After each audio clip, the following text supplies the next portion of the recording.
911, what's your emergency? 911, what's your emergency? Be advised, Car 4 has control of the pursuit. Proceed with caution.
Hey everybody, long time no see, at least on my channel. How are you guys doing? I hope everybody is doing well. I don't know where Frank is. He was supposed to be with me tonight, but I haven't talked to him and he's not here yet. So hopefully everything's okay with him. But yeah, I'm going to be covering the Jon Benet case, and I have been talking to Deb from Deb's True Crime Notebook. She's going to cover it with me, but she's not feeling well tonight, so I doubt that she's going to be on. But I do have Nichole with me tonight, and I'm going to bring her on. So everybody say hello to my daughter, Nichole. Those of you that have been around for the last 3 years know her. She's here with me. Every now and again, we do cases together, and I always enjoy having her. So hi, Nichole. How are you? Hey, good. Good. Hold on. There we go. Good. Well, good to have you. This will be fun to talk about this case. As you know, my mom was big into this case, and she followed it much more closely than I did. But at the same time, I've always basically been like everybody else. You know, what happened 28 years ago to this little girl was horrific. And the fact that it's not been solved it's just maddening to me. I think when we look at this case, comparatively speaking to other cases that are extremely well known, that are the Madeleine McCann case comes to mind. There's a few others, but the police really bungled the entire case. Those first I would say that first 12 hours after they were notified of the so-called kidnapping of Jon Benet, what transpired in that house is just ridiculous. When you stop and think about what we as true crime junkies, whatever, however you want to put it, we know what's supposed to happen and transpire at a crime scene, and none of that happened. And so I want to discuss some of that with you tonight as we get into this. But how are you doing? How's everything going? And What do you mean? Just in general? in general, My life is just chaos. I know. So that's what it is. Enjoying all your reading? Yes. Started my new book today. Good. How many books have you read so far this year? 11. I don't know how you do it. Well, you have to remember I was on break for a week, the first week of January. So I read 3 or 4 that week alone. So, but I'm a fast reader. You know that. I know. Always have been. It's just. Don't you remember my Fear Street collection? I do. I do. But, well, cool. I'm glad that you're enjoying that. Hey, Mustang. Good to see you. Hey, Jill. How are you? I hope you're well. Of course, Rescue All the Dogs is here, my bestie. And Rescue, you must have a house full with your parents' dogs as well. Oh, I love your dogs. Her dogs are amazing. She has some really cute dogs. I took Loki today to get him his nails grinded down, and there was a Graffelman Farms is a local rescue, and they were there at the bakery, the dog bakery where I go, and they had some of the cutest puppies. Oh my goodness. There was one that was just this fluff ball he was part border collie. I mean, I would have taken him in a heartbeat. In a heartbeat, I would have taken him home. But yeah, I'm just like, that was me. I was kind of that and cooking. I've been on a cooking craze these last couple days. So, well, let's jump into this. Britt loved the egg rolls, by the way. I don't know if she texted you or not. She did. Oh, yeah. I got big texts from her with pictures. So between Britt and Carter, they enjoyed the egg rolls. No, cabbage rolls, Mom. Cabbage rolls. I'm sorry. Yeah, somebody posted on one of her pictures. They wanted to know if they were egg rolls. They don't even look like egg rolls. No, I know. I just thought that was funny, but yeah. So the Jon Benet Ramsey case, for people that are joining us that are not familiar, was a 6-year-old little girl who was a kindergartner in Colorado in 1996. She was a pageant queen, and she was found murdered in the basement of her home in Boulder, Colorado on December 26, 1996. She came from a very wealthy family. John and Patsy Ramsey were her parents, and she had an older brother, Burke, 9 years old. She also had another older brother who was a half brother from John's previous marriage. And she had a half sister who had preceded her in death. She was 22 years old when she died in a car accident. That morning, on December 26, 1996, her mother, Patsy, found a 3-page ransom note that was written to Jon Ramsey by someone who claimed to have kidnapped Jon Benet. The note also stated that the kidnappers were a foreign faction demanding $118,000 for the return of Jon Benet. The $118,000 happened to be the amount of money that John got as a bonus from his company that year.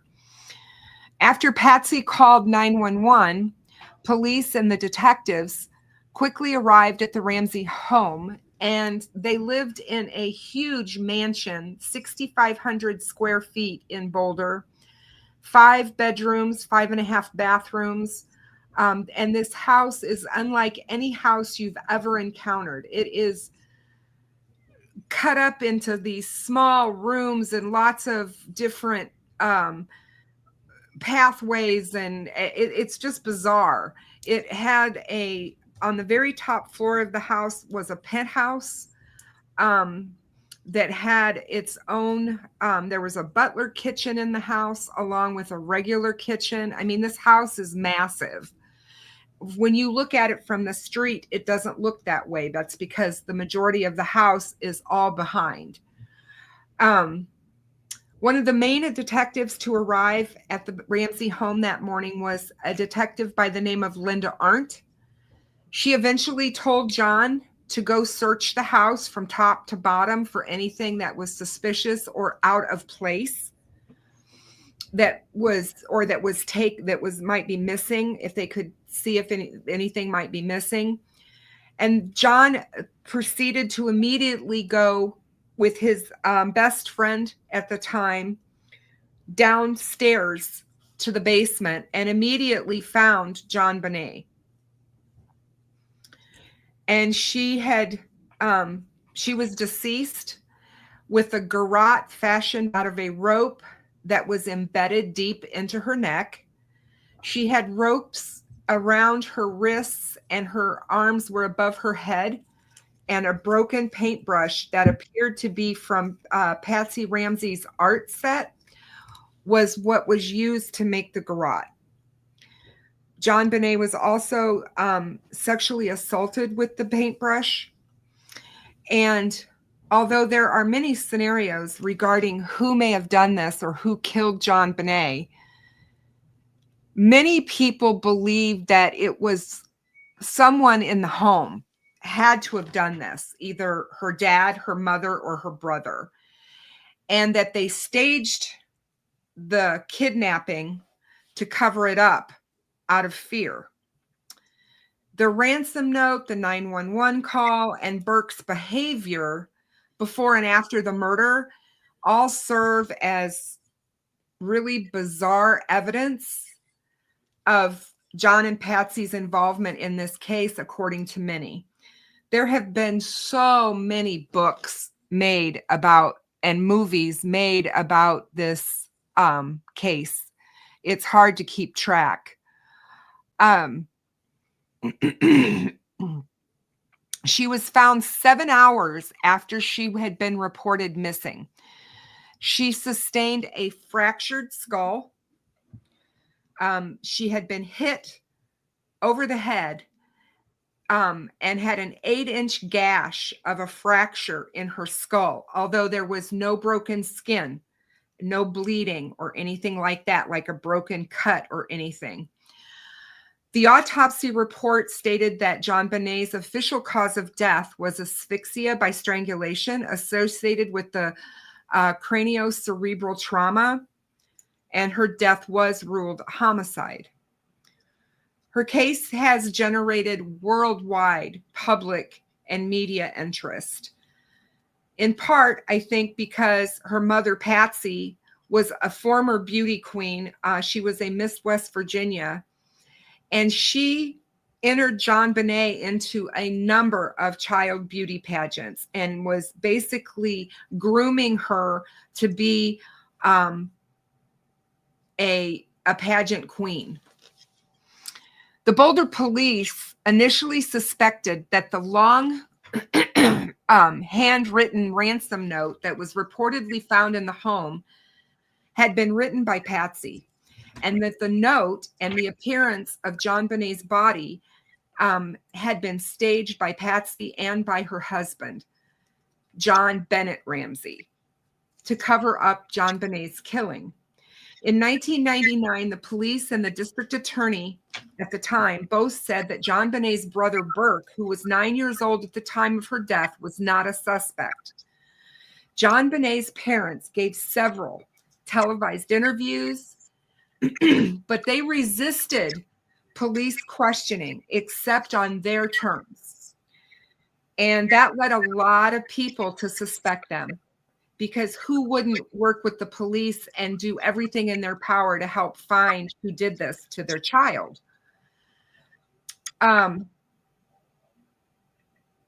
In 2013, there was an unsealed court document dump, basically, and there was a whole bunch of documents that were unsealed by the courts. And it revealed that a 1999 grand jury had recommended filing charges against the Ramseys for permitting the child to be in a threatening situation. Jon and Patsy were also accused of hindering the prosecution of an unidentified person who had committed the crime of murder in the first degree and child abuse resulting in death. However, the district attorney at the time determined that there was insufficient evidence to pursue a successful indictment. So they chose not to indict at that time. In 2002, a new DA took over the investigation from the police and primarily pursued the theory that an intruder had committed the killing. In 2003, trace DNA taken from Jon Benet's clothes was found to belong to an unknown male. Each family member's DNA had been excluded from this match. This DNA sent the Ramseys, the DA at the time sent the Ramseys a letter of apology in 2008, declaring that the family was completely cleared by these DNA results. In a 2015 interview, former Boulder Police Chief Mark Beckner said that, in his view, the perpetrator was the source of the unidentified DNA found on Jon Benet's clothing. And in 2009, the Boulder police took the case back from the DA and reopened their investigation. National and international media coverage of this case focused on Jon Benet's brief beauty pageant career, as well as her parents' wealth and the unusual evidence that was found in the case. Media reports questioned how the police had handled this investigation. Ramsey family members and friends have filed defamation suits against several media organizations. The crime is still considered a cold case and remains an open investigation with the Boulder Police Department. Jon Benet Patricia Ramsey was born August 6, 1990 in Atlanta, Georgia. She's the younger of two children of Patsy Ramsey and Jon Benet Ramsey. She has an older brother named Burke, who was born in 1987, and Jon Benet's first name combines her father's first and middle names, and her mother's first name was used as her middle name. She was enrolled in kindergarten at High Peaks Elementary School in Boulder. Jon Benet's body was found December 26th in her family's Boulder residence, and she was buried at St. James Episcopal Cemetery in Marietta, Georgia on December 31st, 1996. Jon Benet was interned next to her half-sister, Elizabeth Pash Ramsey, who had died in the car crash nearly 5 years earlier at the age of 22. Jon Ramsey was a businessman who was the president of Access Graphics, which is a computer software company that later became a subsidiary of Lockheed Martin. His first marriage ended in divorce in 1978, and in 1991, Jon had moved with Patsy, his second wife, and family to Boulder, where Access Graphics headquarters was located. Patsy Ramsey entered Jon Benet in various beauty pageants, where she won the titles of America's Royal Miss, Little Miss Charlevoix, Little Miss Colorado, Colorado State All-Star Kids Cover Girl, and the National Tiny Miss Beauty. Jon Benet's active role in child beauty pageants and Patsy's reported pageant mother behavior was reported by the media after the murder, and she was absolutely vilified for having her daughter in these pageants. And people have a whole, that's a whole nother can of worms, basically, that's come out since this tragedy about these little girls in these beauty pageants. In 1997, approximately 6 months after Jon Benet's death, the Ramseys moved to a new home in Atlanta after a summer at their vacation retreat in Charlevoix, Michigan. Patsy died of ovarian cancer at the age of 49 in 2006. She was interned next to her daughter, Jon Benet. What is the evidence in this case? There are eyewitnesses. Scott Gibbons is a neighbor who claimed that around midnight, while looking from his kitchen window, he saw the upper kitchen of the Ramsey residence lit up with dimmed lights. And neighbor Melody Stanton reported that she was awoken shortly after midnight by the sound of a child's scream coming from the Ramsey residence. Patsy Ramsey reported that she found this 2.5-page handwritten ransom note on the kitchen staircase in their home. And this staircase is a spiral staircase that directly leads down from the master bedroom. The note demanded $118,000 US for Jon Benet's return. Jon pointed out to police first on the scene that the amount was nearly identical to his Christmas bonus of the prior year, which suggested that someone who would have access to that information would be involved in the crime. Investigators looked at several theories behind the dollar amount demanded, considering employees at Access Graphics who may have known the amount of Jon's prior bonus. They also considered the possibility that the ransom demand was a reference to Psalm 118 and spoke to religious sources to determine possible relevance. The ransom note appears to echo film dialogue. The films Ruthless People, Ransom, Escape from New York, Speed, and Dirty Harry are considered to be potential sources of dialogue from this note. The ransom note was unusually long, and the FBI told the police that it was very unusual for such a note to be written at a crime scene. The police believed that the note was staged because it did not have any fingerprints except for Patsy's and authorities who had handled it, and because it had included an unusual use of exclamation marks and initialisms. The note and a practice draft were written with a pen and notepad from the Ramsey home. According to a Colorado Bureau of Investigation report, there were indications that the author of the ransom note was Patricia Ramsey. However, the evidence fell short of a definitive conclusion, and Michael Bodden, a board-certified forensic psychologist or pathologist who had consulted with both sides of the case, said he had never seen a note like it in his 60-year experience and that he did not think it was written by an outside stranger at all. A federal court ruled it highly unlikely that Patsy wrote the note, citing 6 certified handwriting experts.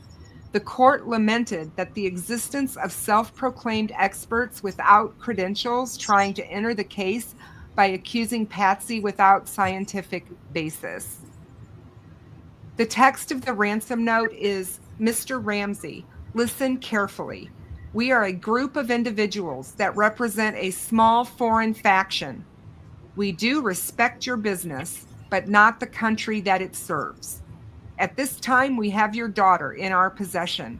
She is safe and unharmed, and if you want to see her, you must follow our instructions to the letter.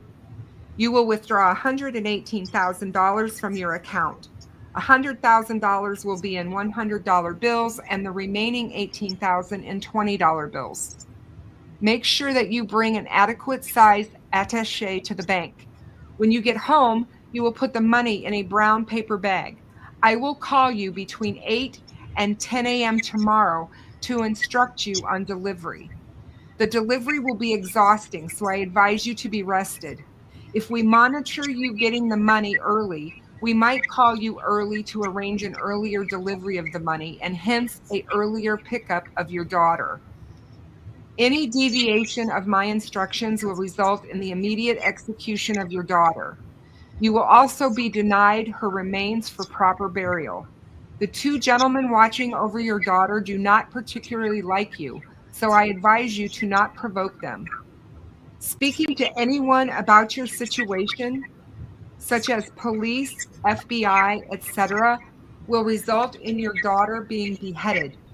If we catch you talking to a stray dog, she dies. If you alert bank authorities, she dies.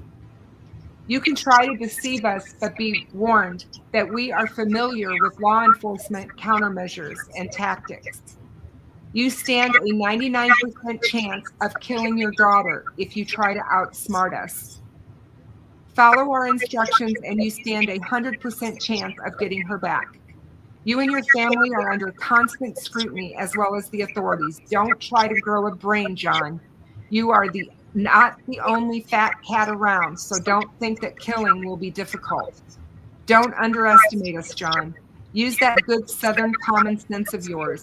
It is up to you now, Jon. Victory. S.B.T.C.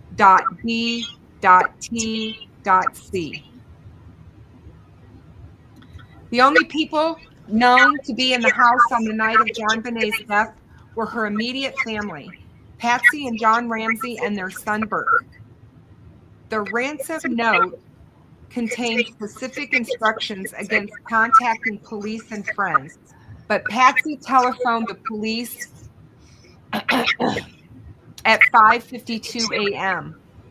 She also called family and friends. 2 police officers responded to the 911 call and arrived at the Ramsey home within 3 minutes. They conducted a cursory search of the house but did not find any sign of forced entry. And they failed to go into the room in the basement where Jon Benet was found. Officer Rick French went to the basement and came to a door that was secured by an additional wooden latch at the top of the door frame. He paused for a moment in front of the door but walked away without opening it. French later explained that he was looking for an exit route used by a kidnapper. Since the wooden latch was holding the door closed from inside the house, the kidnapper could not have used this door and then closed the latch from the inside, ruling this out as a possible exit, and Jon Benet's body was later found behind this door. With Jon Benet still missing, Jon made arrangements to pay the ransom. A forensics team was dispatched to the house. The team initially believed that the child had been kidnapped, and Jon Benet's room was the only room in the house that was cordoned off to prevent contamination of evidence. No precautions were taken to prevent contamination of evidence in the rest of the house. Meanwhile, friends, victim advocates, and the Ramsey family's minister arrived at the home to show support. Visitors picked up and cleaned surfaces in the kitchen, possibly destroying evidence. Boulder detective Linda Arndt arrived at around 8 a.m. Mountain Standard Time in anticipation of receiving further instructions by the kidnappers. But there was never an attempt by anyone to claim the money. At 1 p.m. Mountain Standard Time, Detective Arndt asked Jon Ramsey and Fleet White, a family friend, to search the house to see if anything seemed amiss. They started their search in the basement, and Jon opened the latch door, which Officer French had overlooked, and found his daughter's body laying in one of the rooms. Jon Benet's mouth was covered with duct tape. A nylon cord was around her wrists and neck, and her torso was covered by a white blanket. Jon picked up her body and rushed upstairs.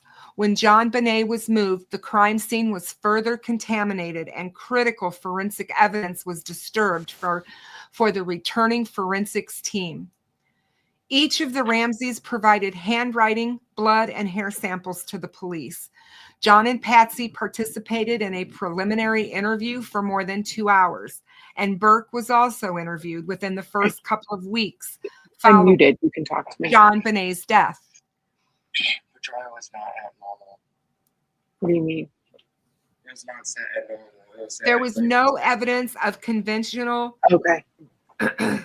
rape, although sexual assault could not be ruled out. Although no semen was found, there was evidence that there had been a vaginal injury. Evidence also suggested that the paintbrush used in the garrote was also used for a sexual assault. At the time of the autopsy, the pathologist recorded that it appeared that her vaginal area had been wiped with a cloth, and her death was ruled homicide. A garrote that was made from a length of nylon cord and the broken handle of a paintbrush was tied around Jon Benet's neck and had been apparently used to strangle her. Part of the bristle end of the paintbrush was found in a tub containing Patsy's art supplies, but the bottom third of it was never found despite extensive searching of the house by police in subsequent days. The autopsy revealed a vegetable or fruit material which may represent pineapple, which Jon Benet had eaten a few hours before her death. Photographs of the home taken on the day when Jon Benet's body was found show a bowl of pineapple on the kitchen table with a spoon in it. However, neither Jon nor Patsy said they remembered putting the bowl on the table or feeding pineapple to Jon Benet. Police reported that they found Patsy Ramsey's fingerprints on the bowl. In December of 2003, forensic investigators extracted enough material from a mixed blood sample found on Jon Benet's underwear to establish a DNA profile. That DNA belonged to an unknown male person and excluded the DNA of each of the Ramseys. The DNA was submitted to the FBI's Combined DNA Index System, or CODIS, and a database containing more than 1.6 million DNA profiles was searched, but the sample did not match any profile in the database. In October of 2016, a report said that new forensic analysis with more sensitive techniques revealed that the original DNA contained genetic markers from 2 individuals other than Jon Benet. A. James Kolar, who was a lead investigator for the DA's office, said that there were additional traces of male DNA found on the cord and paintbrush that Boulder District Attorney Mary Lacey did not mention, and that there were 6 separate DNA samples belonging to unknown individuals that were found by the test. Former FBI profiler Candace DeLong believes that the DNA, having shown up identically in several different places on multiple surfaces, belongs to the killer. Former Adams County, Colorado District Attorney Bob Grant, who had assisted the Boulder's DA office on the case for many years, also believes that the DNA evidence is significant, saying that any resolution of the case would have to explain how the DNA showed up on several pieces of Jon Benet's clothing. Forensic pathologist Michael Bodden said trace amounts of DNA can get on places and clothing from all different, non-suspicious means. There is no forensic evidence to show that this is a stranger murder. Experts, media commentators, and the Ramseys have identified potential suspects in this case over the years. Boulder police initially focused almost exclusively upon Jon and Patsy Ramsey, but by October 1997, had over 1,600 people in their index of persons of interest for the case. Errors that were made in the initial investigation complicated the resolution of the investigation and applicable theory. Those errors included loss and contamination of evidence, lack of experienced and technical staff on the investigation, evidence shared with the Ramseys, and delayed informal interviews with the parents. Lou Smith was a detective who came out of retirement in early 1997 to assist the Boulder County District Attorney's Office with the case. Lou Smith was a decorated police officer from Colorado Springs. In May of 1998, he presented his findings to the Boulder Police with other staff members of the DA's office, concluding that the evidence pointed away from the Ramseys. They were unable to successfully challenge the police department's belief that the Ramseys were guilty. The DA's office sought to take control of the investigation. Due to the animosity between the police and the DA's office and the pressure to obtain a conviction, Colorado Governor Roy Romer interceded and named Michael Cain as special prosecutor to initiate a grand jury. 2 of the lead investigators in the case had opposing views. Both Lou Smith and Steve Thomas ultimately resigned. Smith because he believed that the investigation had competently overlooked the intruder hypothesis, and Thomas because the DA's office had interfered with and failed to support the police investigation of the case. A grand jury was convened beginning September 15th of 1998 to consider indicting the Ramseys for charges relating to the case. In 1999, the grand jury returned a true bill to charge the Ramseys with placing the child at risk in a way that led to her death, based on the probable cause standard applied in such grand jury proceedings. Boulder County District Attorney Alex Hunter, however, did not prosecute them because he did not believe that he could meet the higher standard of proving guilt beyond a reasonable doubt that is required for a criminal conviction. Mary Lacey, the next Boulder County District Attorney, took over the investigation from the police on December 26, 2002. And in April of 2003, she agreed with a federal judge who sat on a 2002 libel case that evidence in the suit is more consistent with a theory that an intruder murdered Jon Benet than it was with a theory that Mrs. Ramsey did. On July 9, 2008, the Boulder District Attorney's Office announced that as a result of newly developed DNA sampling and testing techniques, touch DNA analysis, the Ramsey family members were excluded as suspects in the case. Lacey publicly exonerated the Ramseys. On February 2, 2009, Boulder Police Chief Mark Beckner announced that Stan Garrett, the new Boulder County District Attorney, was turning the case over to his agency and that his team would resume investigating it.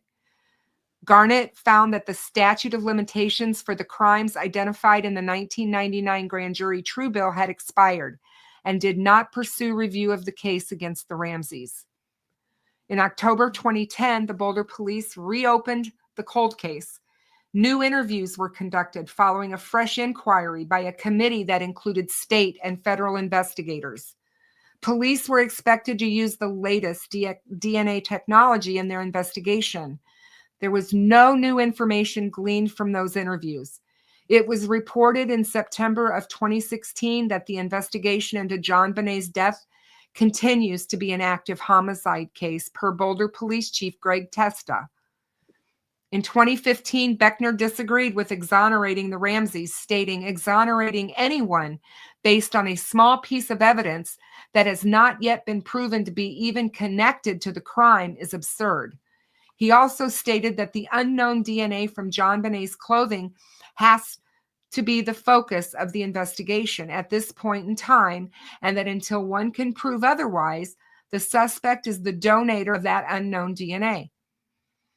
In 2016, Gordon Coombe, a former investigator for the Boulder County District Attorney's Office, also questioned total absolution of the Ramseys, stating, "We all shed DNA all the time with our skin cells.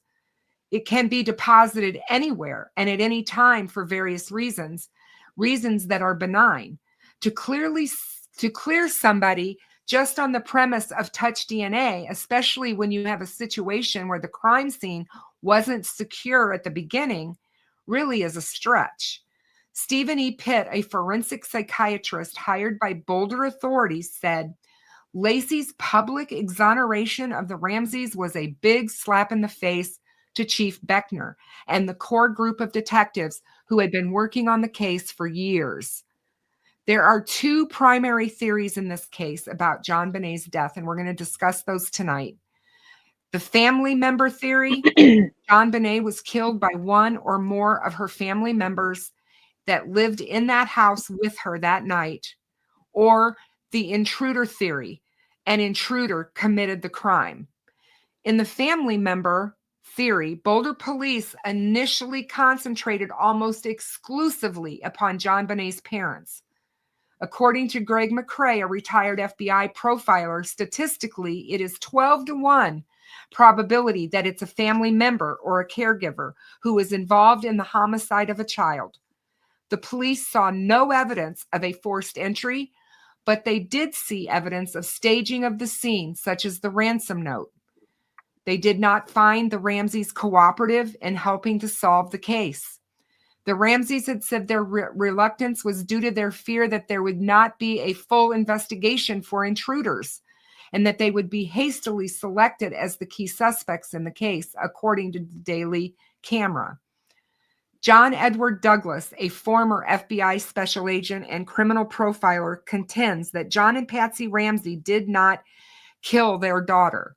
He was critical of the way the media and the public viewed the case. Many crimes are tried in the court of public opinion long before they reach a court of law.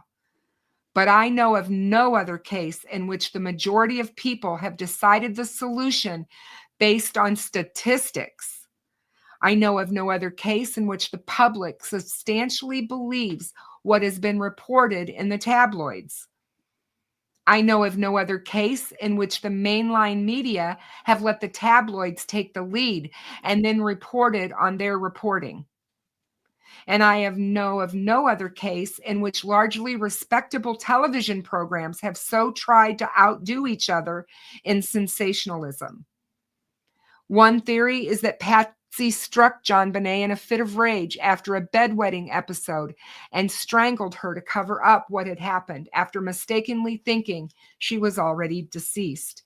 However, Patsy did not have a known history of uncontrolled anger. Jon Benet's brother Burke later said, "We didn't get spanked. Nothing of the sort, nothing close, nothing near laying a finger on us, let alone killing your child." Theoretically, the strangulation could have been a red herring to conceal other elements of the assault and the killing. Burke, who was 9 years old at the time of Jon Benet's death, was interviewed by investigators at least 3 times. The interviews did not raise any concerns. A review by a child psychologist stated that it appeared that the Ramseys had healthy, caring family relationships. In 1998, Boulder Chief of Police Mark Beckner said during an interview with a news reporter that Burke was not involved in the killing of his sister. And in May of 1999, the Boulder County District Attorney's Office reiterated that Burke was not a suspect. The investigators had never considered him a suspect. The Ramseys offered a $100,000 reward in a newspaper ad dated April 27, 1997. 3 days later, more than 4 months after the body of their daughter was found, they submitted for the first time to separate formal interviews at the Boulder County Justice Center. In 1999, Colorado Governor Bill Owens spoke out, telling the Ramsey couple to quit hiding behind their attorneys and quit hiding behind their PR firm. As we have previously stated, the Colorado grand jury did vote in 1999 to indict them.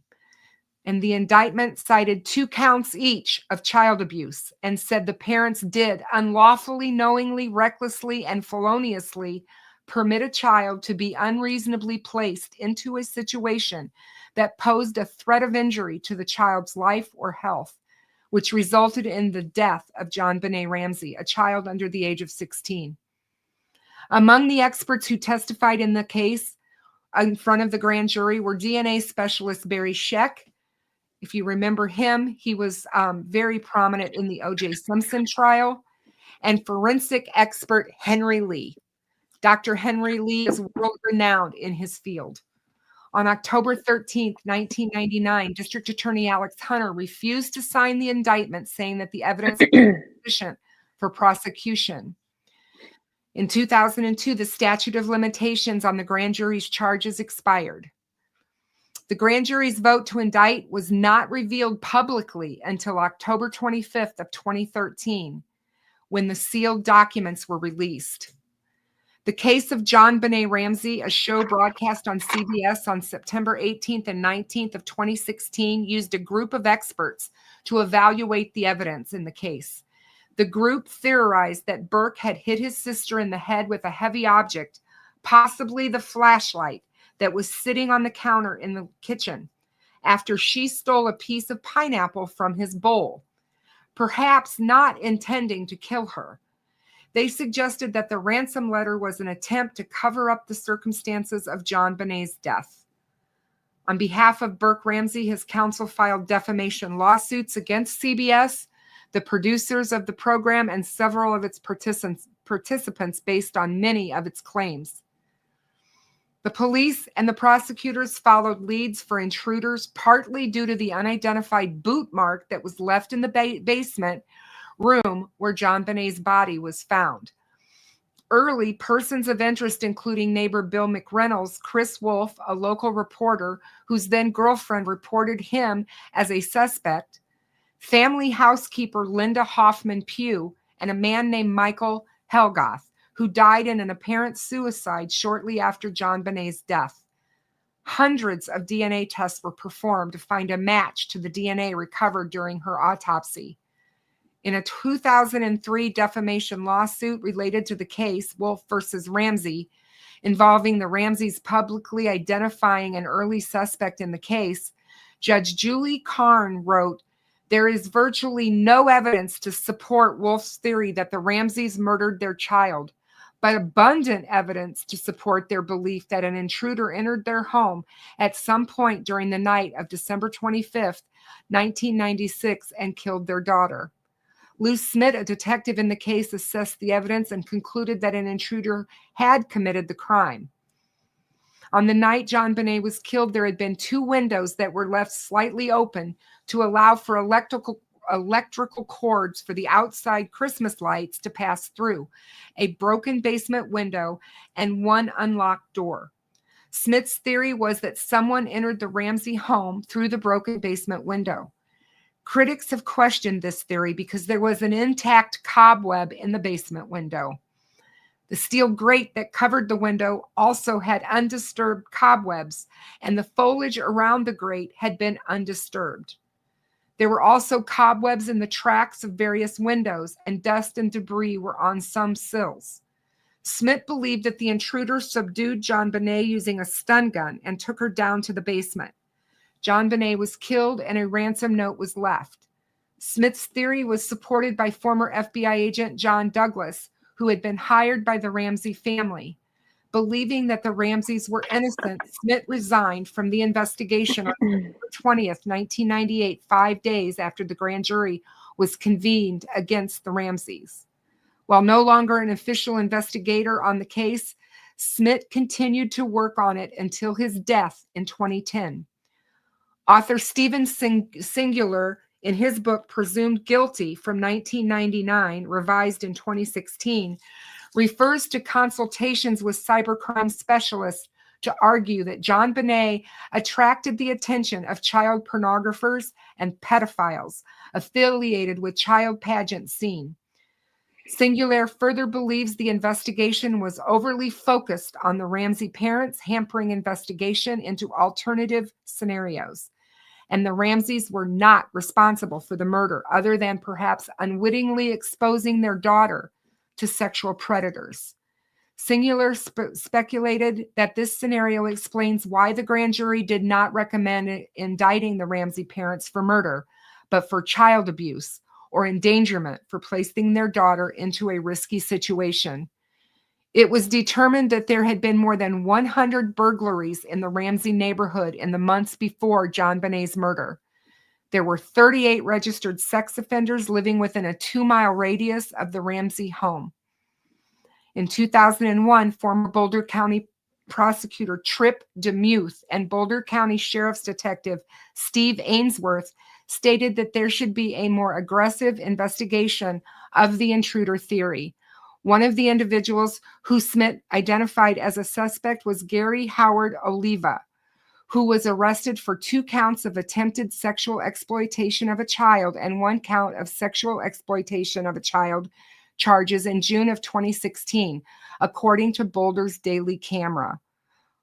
Oliva, a registered sex offender, was publicly identified as a suspect in October of 2002 episode of 48 Hours Investigates. In the killing of Jon Benet, The Truth Uncovered, broadcast by A&E on September 5th, 2016, DNA and forensic scientist expert Lawrence Kobylinski stated that based on this forensic DNA analysis of evidence, an unidentified male committed this crime. The district attorney's office investigating pedophiles indicated to former Denver prosecutor Craig Silverman that the district attorney's office followed the intruder theory. The Ramseys developed a relationship with District Attorney Mary Lacey and her office, which was criticized by authorities such as the city's mayor, Leslie Durgan. Once you have conceded the possibility of an intruder, I don't see how any Ramsey could ever be successfully prosecuted. Gordon Coombs joined the office as an investigator under Lacey when they were testing Jon Benet's clothing for touch DNA. He also said that Lacey strongly supported the intruder theory and talked about it with the staff. Although he was not directly involved with the case, he said he was told not to voice opposition to the theory because he might lose his job. It just seemed weird that the whole premise of this attempt to influence the entire agency, he stated. John Mark Carr, a 41-year-old school teacher, was arrested in Bangkok, Thailand on August 15th of 2006 following a false confession to murdering Jon Benet. John Mark Carr claimed to have drugged, sexually assaulted, and accidentally killed Jon Benet. According to CNN, authorities also said they did not find any evidence linking Carr to the crime scene. In the confession, Carr had provided only basic facts that were publicly known and failed to provide any additional convincing details. The claim that Jon Benet was drugged cast further doubt on the confession because the autopsy indicated there were no drugs found in her body. Furthermore, John Mark Carr's DNA did not match the DNA found on Jon Benet's body. Lynn Wood, the family attorney for the Ramseys, filed defamation lawsuits against several people and companies over the years that had reported on the case, starting in 1999. The family sued Star Magazine and its parent company, American Media, on their son's behalf in 1999. Defamation suits have been filed by the Ramseys and their friends against several unnamed media outlets. A defamation suit was filed in 2001 against the authors and publishers of Jon Benet Inside the Ramsey Murder Investigation. 2000, the suit against Don Davis, Stephen Thompson, and St. Martin's Press was settled out of court the following year. John and Patsy Ramsey were sued in 2 defamation lawsuits arising from the publication of their own book, The Death of Innocence, from 2001. These suits were brought by 2 people named in the book who were said to have been investigated by Boulder police as suspects in the case. The Ramseys were defended in those lawsuits by Lynn Wood and 3 other Atlanta attorneys. They obtained the dismissal of both lawsuits. U.S. District Court Judge Julie Karn later concluded that the abundant evidence in the murder case pointed to the intruder having committed the crime. In November of 2006, Rod Westmoreland, a friend of John Ramsey, filed a defamation suit against an anonymous web surfer using the pseudonym Under the Radar, who had posted 2 messages on the internet forums implicating Westmoreland in the murder. During a September 2016 interview with CBS Detroit and in the case of Jon Benet Ramsey documentary television program, forensic pathologist, world-renowned Werner Spitz accused Burke Ramsey of killing his sister. On October 6, 2016, Burke filed a defamation lawsuit against Spitz. Burke and his attorney, who included L. Wood, sought a total of $150 million in punitive and compensatory damages. Wood said he would also file a suit against CBS at the end of October in 2016. On December 28, 2016, Burke Ramsey's lawyers filed an additional civil lawsuit that accused CBS, the production company Critical Content, and 7 experts and consultants of defamation of character. They sought $250 million in compensatory damages and $500 million in punitive damages. In January of 2018, a judge denied the CBS motion to dismiss, and the suit was allowed to proceed. In January of 2019, Wood announced that the lawsuit had been settled to the satisfaction of all parties. Jon Benet has been portrayed by Diane Landolini in the miniseries Perfect Murder, Perfect Town. by Julia Grandstorm in the TV movie Getting Away with Murder, the Jon Benet Ramsey story, and by Peyton Lipinski in Lifetime's Who Killed Jon Benet in 2016. There have been numerous books written over the 28 years that this case has been ongoing regarding this. And that is pretty much the killing of Jon Benet Ramsey. And I'm sorry that it took so long to get through it, but that's a lot. And there's a lot to talk about. So Nichole, let's go to you and have you discuss or start to discuss what you feel about the case and what your thoughts are on what you know about the case. There's so much evidence that we haven't even talked about that I didn't go over. But go ahead and tell me what you're thinking. Well, I think you have to look at the statistics first. In most child deaths or kidnappings, it is someone they know. Very rarely do strangers kidnap kids.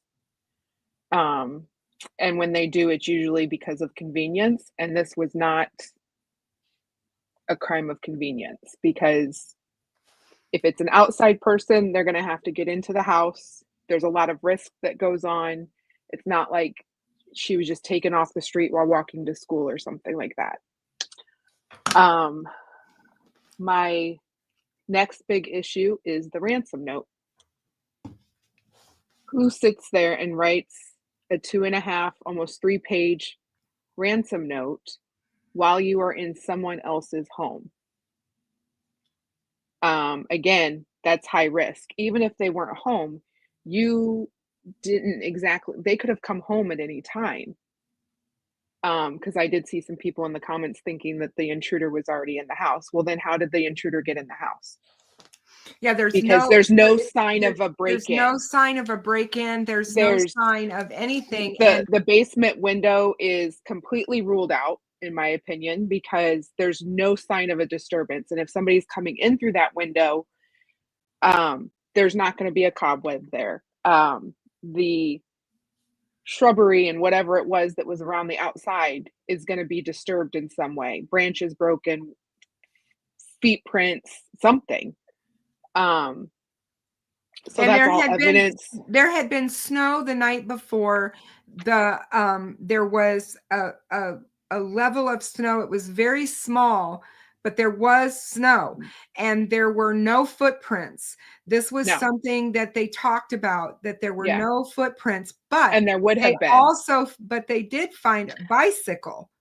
There were bicycle prints in the snow, which I thought was interesting because the kids both got bicycles for Christmas. So, was it them that had gone out Christmas Day and rode their new bikes, in the snow, whatever? Is that what we saw from there?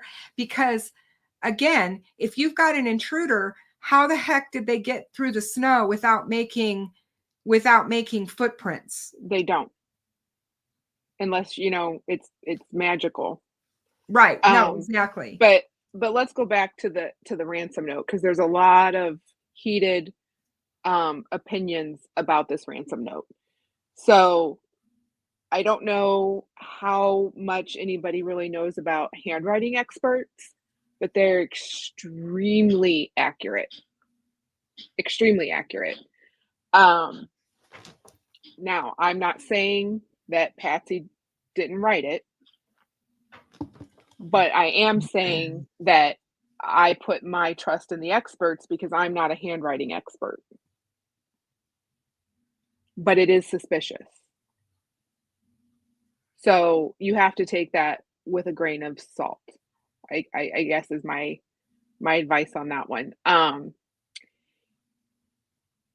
Looking at, if this was an intruder, there's so many different, it's high risk. You're breaking into a house.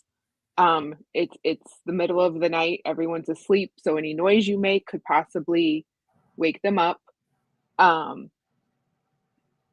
If you are going to sit there and write a ransom note, it's going to be quick. It's going to be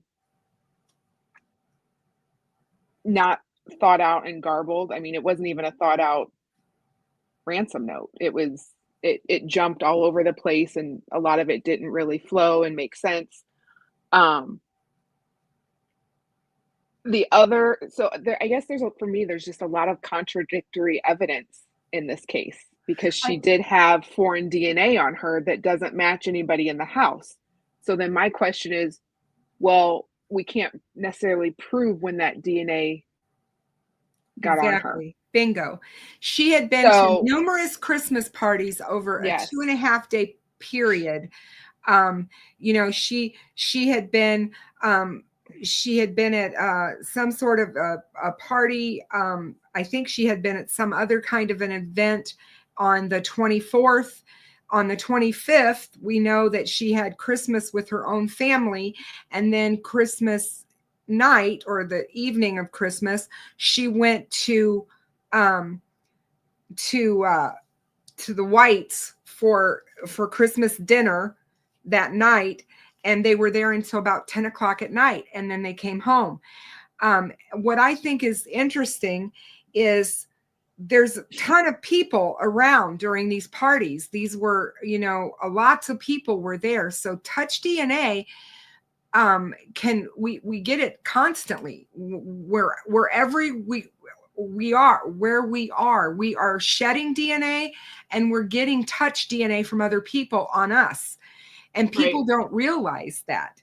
So was there and people are like, well, this was on her underwear or her underclothes. So this is a different, do you see what I mean? So it's different. Hold on though. So my best friend has a daughter. I've taken her to the bathroom and helped her in the bathroom. So if I'm doing that and I'm pulling up underwear, my touch DNA is going to be on her underwear. Do you see what I'm saying?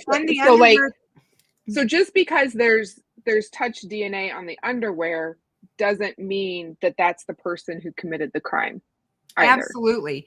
And my question is, why was she wearing size 12 to 14 underwear? She was small. She was a tiny little girl, 6 years old, little tiny thing.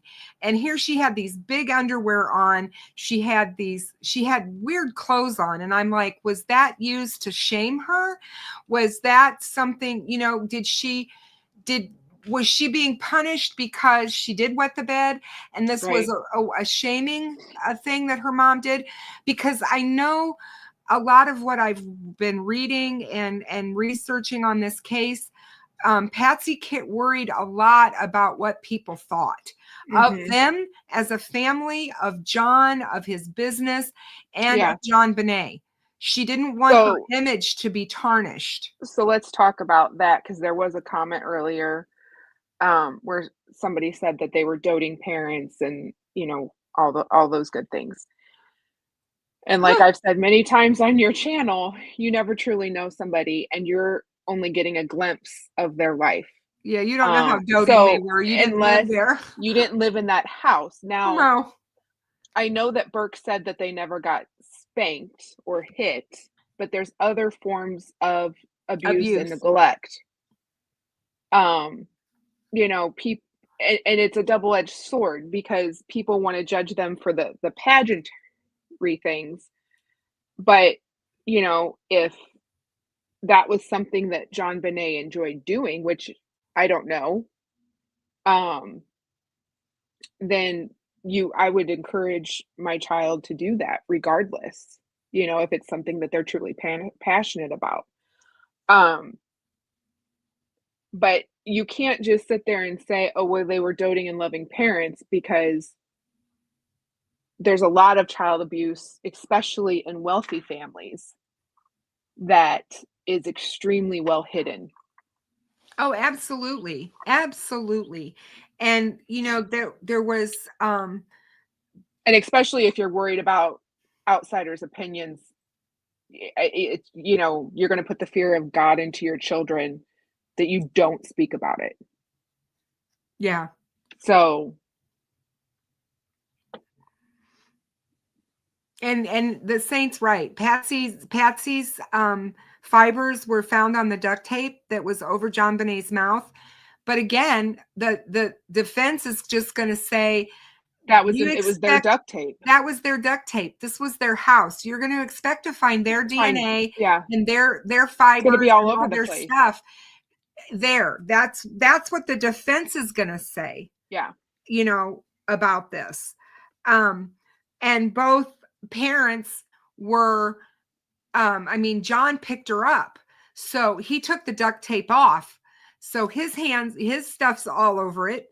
And picked her up and carried her upstairs, and then so that's my other question, because it doesn't make sense to me as a parent myself.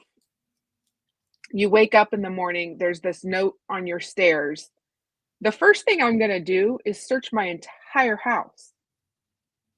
So why didn't they find her until after the police got there? That's another problem for me. Same. Because even while, like, in my house, even if I'm the one that's on the phone calling 911, my husband would be a bull running through our house, checking every nook and cranny for one of our kids. So that doesn't add up for me either. And the fact that the police sent him and his friend looking also is a huge red flag for me. Like, that was the worst police. Oh, it's terrible. But thing to do. They never investigated a murder like this. And because as soon as you get there, everyone's out of the house. Absolutely. Yeah. Everyone's out of the house. Nobody's allowed in until you clear that crime scene. Because it's a crime scene no matter what. It is. It is. Yeah. Whether it's a kidnapping or a murder, it's a crime scene. Yeah.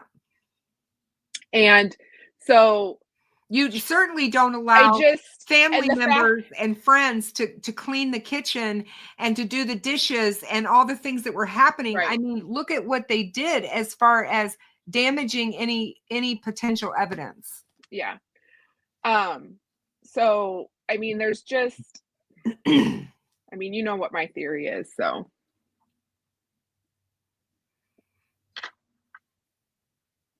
Well, go ahead and say what your theory is. Yeah, but then I don't know. So there's an interview out there that you can go watch, and I can't remember when it was done, but it was videotaped, and it was, I believe, 2 child psychologists interviewing Burke after the murder. And I don't know how long after the murder it was. And watching that, I do not see the reactions in him that I would expect to see. And I know I always say this on here because you can never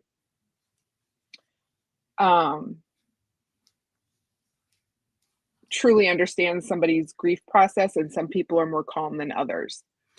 But you were 8 years old. I was roughly 8 years old. You were 8 years old when your brother died. So I was roughly Burke's age. Yes. And I know what your response was to his death. I know exactly what you did. Yes, you ran to the bathroom and vomited as soon as he died. And it's like, and Burke had no emotion whatsoever in discussing this entire event in his life that would be the most traumatic thing he's ever gone through. Now there's been some speculation that he could be autistic. Mm-hmm. So you do have to take that into consideration. I have an autistic child on the spectrum. And I can tell you, so his first experience with death was my grandma dying, and he was extremely matter-of-fact about it. I don't think he ever cried, to be honest. If he did, we didn't see it. So, an autistic person doesn't do emotions the same way that an average person would do. So, but and he also has diagnosis, you can't, I do you see what I mean? Like, I'm lacking that diagnosis for him, so I'm not as apt to give I him understand that but leniency. I look at him you know, he smiles at at odd times. You know, when he's being interviewed, and they're talking about the death He's and about playing what with happened to toys. his, huh?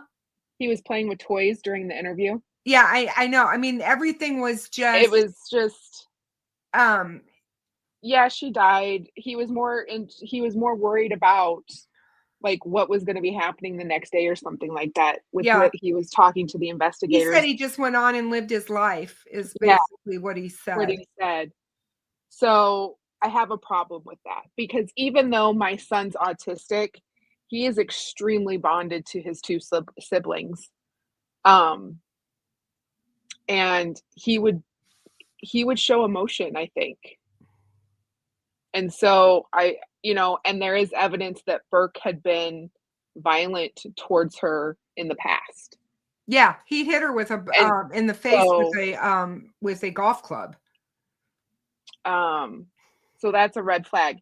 And if you take into consideration all of that, and if it was Burke that did it, it would explain why the crime scene was so messed up, because as parents, they would have wanted to protect him. Yeah. No, exactly. Because I said that too. You know, if this was a situation where you've got the parents trying to protect Burke because they don't want to lose both of their children, and even if it was an accident, even if he Right. hit her and he didn't intend to kill Tend to her, right. you know what I'm Yeah, I'm saying? not saying that he's a sociopath or or Right. anything like that. I do truly believe this was probably most likely an accidental death that then was manipulated to look like a murder. Right. So, whether the blunt force to the head, they thought she was dead, so then they strangled her. I don't know. Yeah, I mean, I don't understand. I mean, I find knowing what happened to Jon Benet, knowing how she died, knowing the fact that she was strangled with this garrote and it was horrific. You know what I mean? Her death, everything, the paintbrush situation, the sexual assault with it, all of it, her scream, which when you listen to the neighbor, that scream she heard, she knew was a child, and she said it was gut wrenching. It was horrible. And I'm thinking, if she could hear that from across the street, correct. They heard it in the house. How did nobody in the house hear it? Right. That makes no sense. But when you see this house and how it's all cut up in all these different rooms and I mean, this house is bizarre. But if you look at Patsy's and John's bedroom, it was up on the top floor, and the way that they had it, she could hear Jon Benet. She talked about that because she was always like one eye open kind of mom. She knew that she had a bedwetting issue, so she was always listening for her to be up or to get up, right, or whatever. She would have heard her scream. I mean, that to me just doesn't make any sense.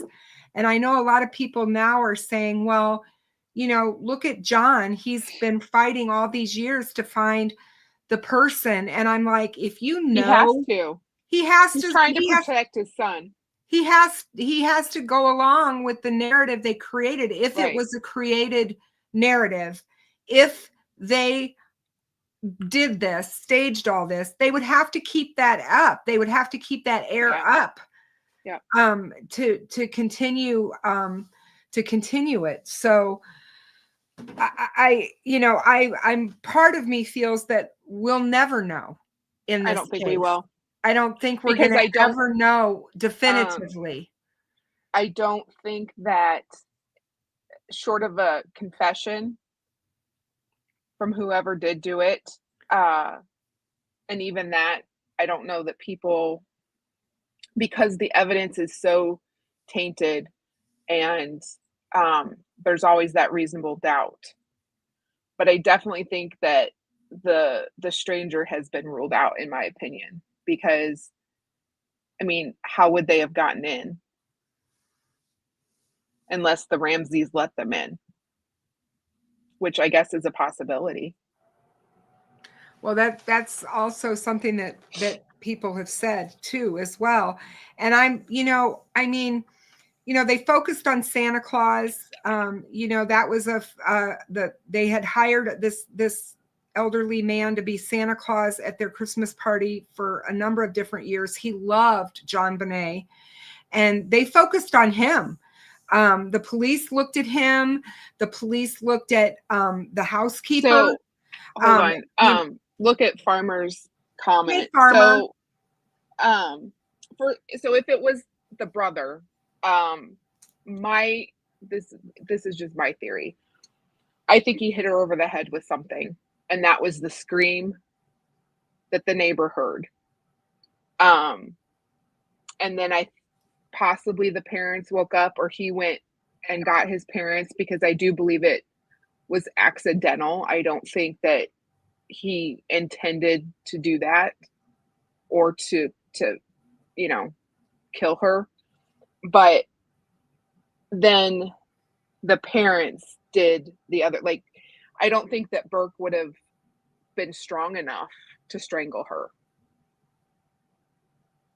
I mean, I don't think people understand the amount of strength that it takes to strangle somebody. It's a very personal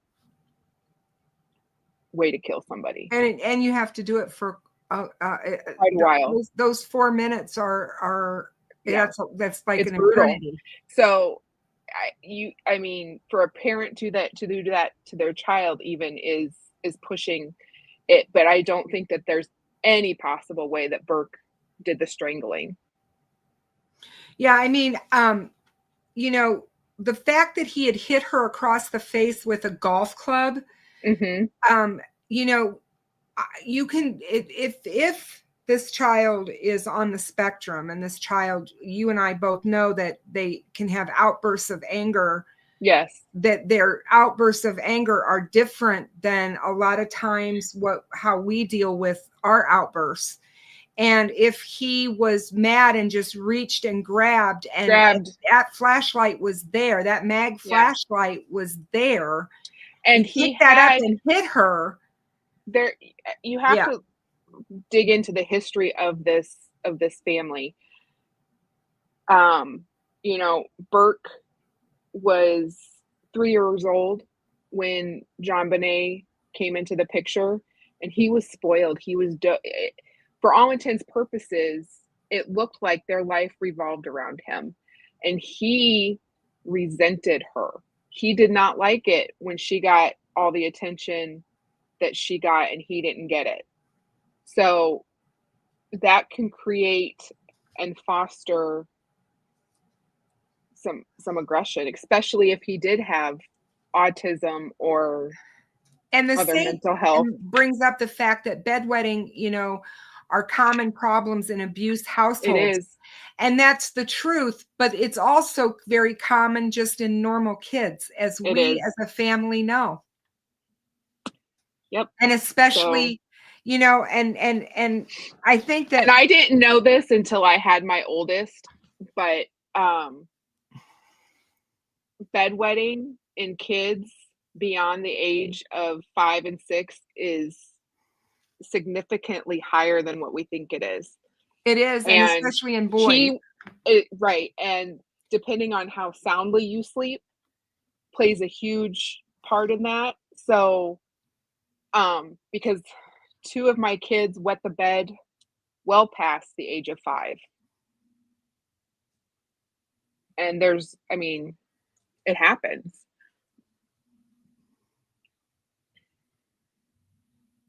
Yeah, see, I don't think that Farmer, I don't think that he did the SA. I think that would have been done by the adults to stage the crime scene. Although if he was being SA'd, he might have. Exactly. If there was abuse going on in that household, and we don't know because that. You have to remember, if there's abuse going on, you think that's normal. Exactly. Right. Abuse rewires your brain, your emotions, and everything. So he would have thought that kind of thing was normal for people to do. And I am not one to blanketly say that there may have not been abuse in that house, simply because I know, coming from my mom's abuse, that, and a lot of people who follow me, I've talked about it, so people know that she, you know, she lived in a house full of sexual abuse in all of her siblings. One way or another, horrific physical abuse to her brothers, and all of her sisters sexually abused. So as well as herself. So, I mean, you live in that environment. It happens. And it breaking happens. that cycle is extremely difficult. It's very, and you know, and just because this family looks so perfect on the outside looking in, you have no idea what's happening inside that home or inside that house. And a lot of kids that go through this abuse, and even in mom's family, a lot of that abuse didn't even come out, and for years. We're talking decades and decades before they even really let their minds accept what had happened to them. And they still protected him even years later, because that's the way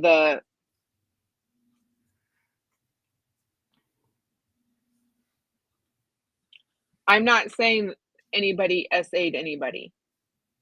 I'm saying it's a possibility. And I'm not there's saying other there's comments evidence, either. but although she was, you're not going to have evidence. She was SA'd. So at some point she was. Now, whether that SA happened that night or before, we don't know. Yeah, the whole thing is that you don't know what was going on in that house and what was happening. And this is a point of trying to figure out what is the evidence saying. She was sexually assaulted that night. But we don't know who. And obviously we don't know by whom or for what purpose. Was it to make it appear to be something that it wasn't, or was it by someone who was actually, that's what their intent was, you know? Right. So, and I think if you're going to go with the stranger theory, there's a ton of holes there. Oh, absolutely. Absolutely. I mean, how did they get in the house? Mm-hmm. And were the Benets being truthful with who was in the house that night, or are they protecting somebody else? Because there's that possibility as well.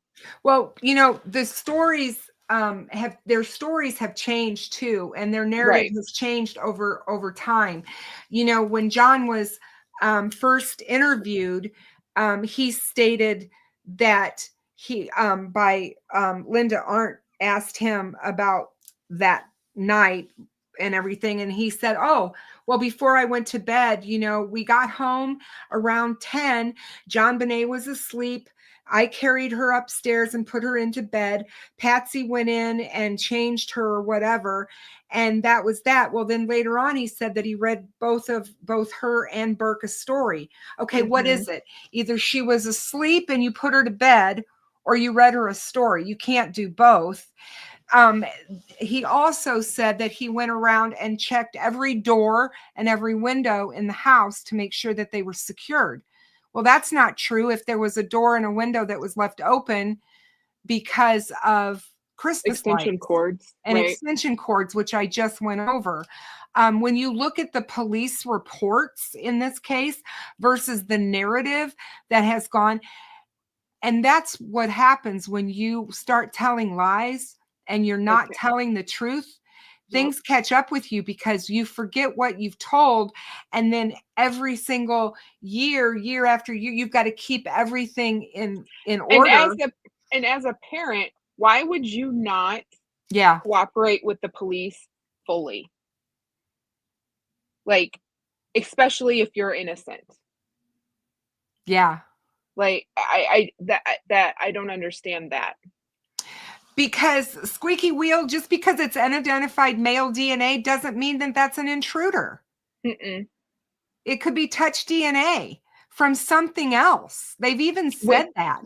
we don't know do we know what kind of DNA We it don't is? know. They They've haven't not released that. determined, and they've not So told we us. don't know if that's blood or sperm or fingerprints or skin cells or hair. We don't know. Yeah, So we you don't. can't And the you fact that can't say that DNA is the mixture of 3 people leads me to believe that it's not a perpetrator. right.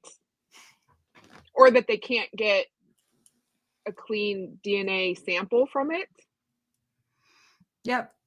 to test against. I don't know. I mean, because they talked about, what if this DNA, this touch DNA came from the manufacturer of the underwear in China?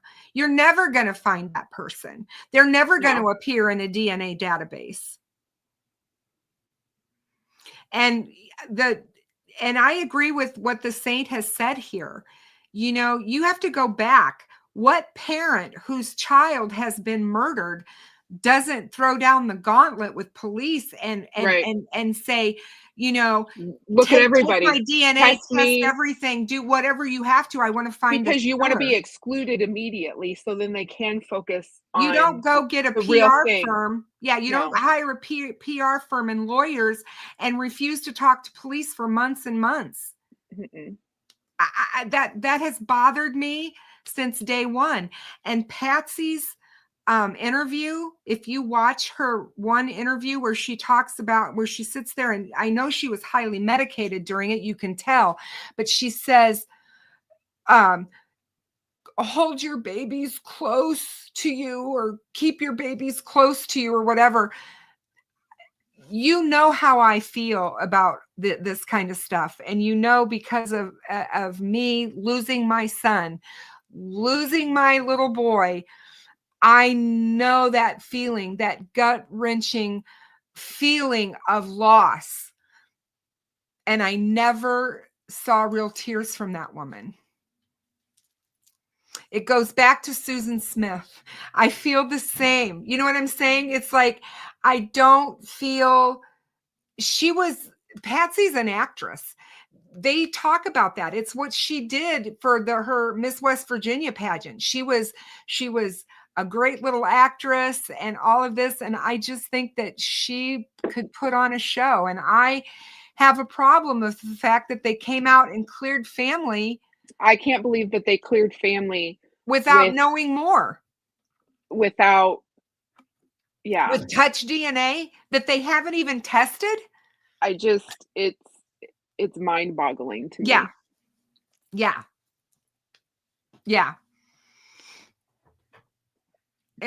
This case is not going to be solved on DNA. And that's the thing that's sad about it, in my opinion. And I do feel, like I said, that they botched it. Police just absolutely botched it. Allowing people to trample all over that crime scene and everything and the body and all of it. They did a disservice, but again, Boulder didn't know any better. They'd never had a case like this before, ever in Boulder. No.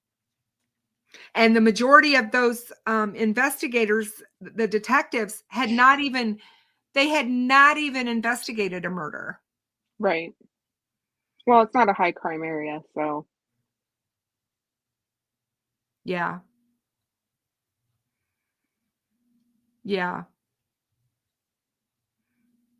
So, but yeah, I mean, it's going to be interesting. I don't understand why the Boulder police have been so reluctant to retest evidence in this case.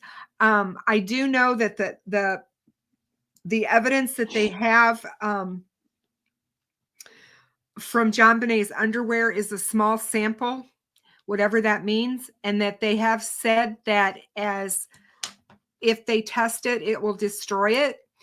So I know that that's part of it. And I know that a lot of times district attorneys or prosecutors have to be careful because they have to look at the long-term big picture of, are we going to utilize up all of our evidence, to try to find this? Or are we going to hang on to it until science can catch up and we maybe can, find a better test that won't do that. But, I've said before, money speaks, and, the Ramseys were very wealthy. At the time, Jon was estimated to be worth about $6 million. He was in the process of getting ready to sell Access Graphics to Lockheed Martin, which was going to make him a billionaire. And he I think had a following. I mean, even though they hadn't been in Boulder very long, they knew who they were, and who he was. And I just feel that they were treated differently. I think that if they had not had all the money and that wealth, things would have been completely different and handled completely different at that house that day. But when you go through this case and you start looking, I've been watching True Crime Rocket Science is a YouTuber who has written 11 books on this case. And he is done a really good forensic analysis of all of the evidence. And he goes through it like step by step. And it's been really very interesting. And I've really, really enjoyed the last few weeks of listening to what he's put out there. I would highly suggest anybody that wants to know more or get more in depth with each step of the evidence, because there's a lot, you guys. There is a lot of evidence in this case. It is not just DNA. There's a lot, and there's a lot of lack of evidence too. Mm-hmm. It's not just what we have. Well, it's weird have. evidence. It's weird evidence because if you go with the stranger theory, yes, and somebody broke into this house to kidnap her and she fought and things went badly, whatever. So then they take the time to write almost a 3-page ransom note. And then they have to find the duct tape and they have to find the rope and they have to make it into the noose thing or whatever. And then they go and find Patsy's paints and essay her with the paint tool or whatever. Like there's just, how much time? That's a lot of time. And if you're going in to kidnap somebody, you're going to want to get in and out. You would certainly think so. Who's gonna remain? I mean, I know the house is big, 6,500 square feet, but still, you're not going to take the chance of getting caught. To me, right. that's the thing. I don't know. So that's where I have issues with the stranger theory. Yeah, the evidence does not support that. I don't feel that it does. And I know that Lou Smith is an absolute, had a really, really good reputation. And his granddaughters, which I think about you every time I listen to him. But Lou Smith's the Colorado Springs detective who did all this work for years until he died on this case. And he firmly and absolutely believed the intruder theory. He's the one who said they went in through that broken window and lifted the grate up and crawled in that basement window. His granddaughters are doing a podcast on this case, and his daughter, their mother, have basically taken all of his notes, their grandfather's notes and all of his stuff, and ran with it and tried to continue his work. My feeling is, I look at Occam's razor. I just go back to that whole, it's simple. It's usually the simplest answer. Yep. It's not some convoluted big thing and all of this. It's usually the simplest answer. What is the simplest answer?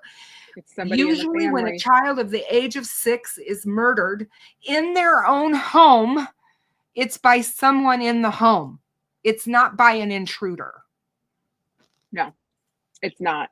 And that's the thing is, and it's also extremely difficult for us as human beings to wrap our head around the fact that a parent or a sibling would do that. So that's where people, I think, are hesitant. So then they want to believe. It's much easier to think that there's a stranger and a monster person came into the home and did that. Yeah, But because the nobody chances wants to are imagine that no, that parents would do these things to no. their own child, but we know that it happens all the time. We know that parents are doing horrible things to their kids all the time. So, I mean, it is hard to imagine that, you know, that's the case. And I do still watch the interviews with Jon Ramsey, you know, and he was just interviewed just a few days ago. And you know, I know he's 80s. He's in his 80s, and he's looking at the, you know, the end of his. Hey, Fig, how are you, my dear? So good to see you.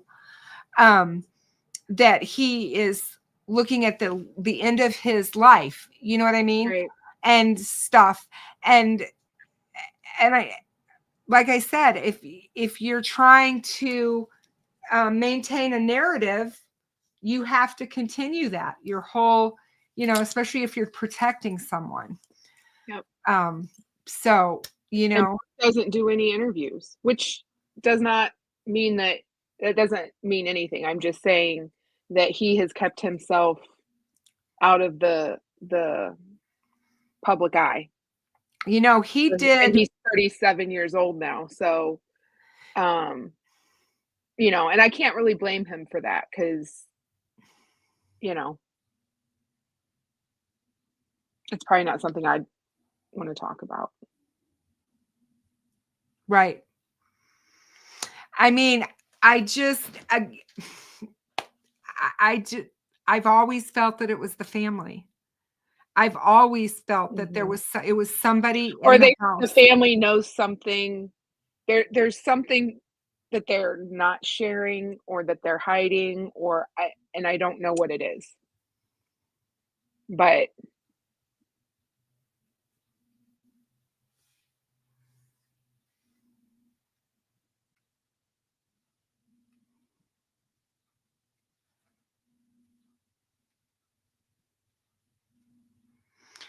I was just reading what Boston wrote, and I'm like, yeah, what? I know. Wait a minute. Wait, is that Boston? Is that something that happened that to you? Because that sounds absolutely terrifying. But again, this house didn't have a crawl space, and there would be, while you may not know ahead of time that that person was there, once finding out, there would be evidence on how they got in, if that makes sense. And there's no Fig just said, and Fig, I think you know who I've told you before. Yeah, you've talked about Fig.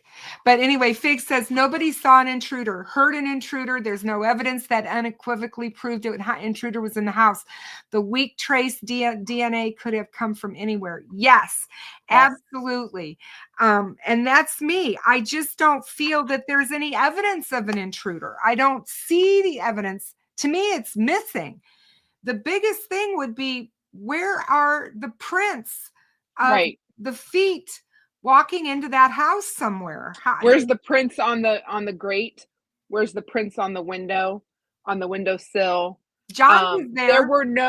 There were no fingerprints or DNA that they found in that house that didn't belong to John, Patsy, Burke, or Jon Benet, other than the trace DNA on Jon Benet. Yeah. And like Fig said, that trace DNA can come from anywhere. And anybody who knows anything about trace. I was at your house today. I have trace DNA on my body right now from your house. From us, yeah. And your animals. So.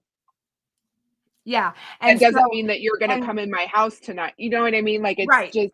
And like Fig said, the only evidence of an intruder is the ransom note. And that's exactly what the Ramseys needed to create that letter.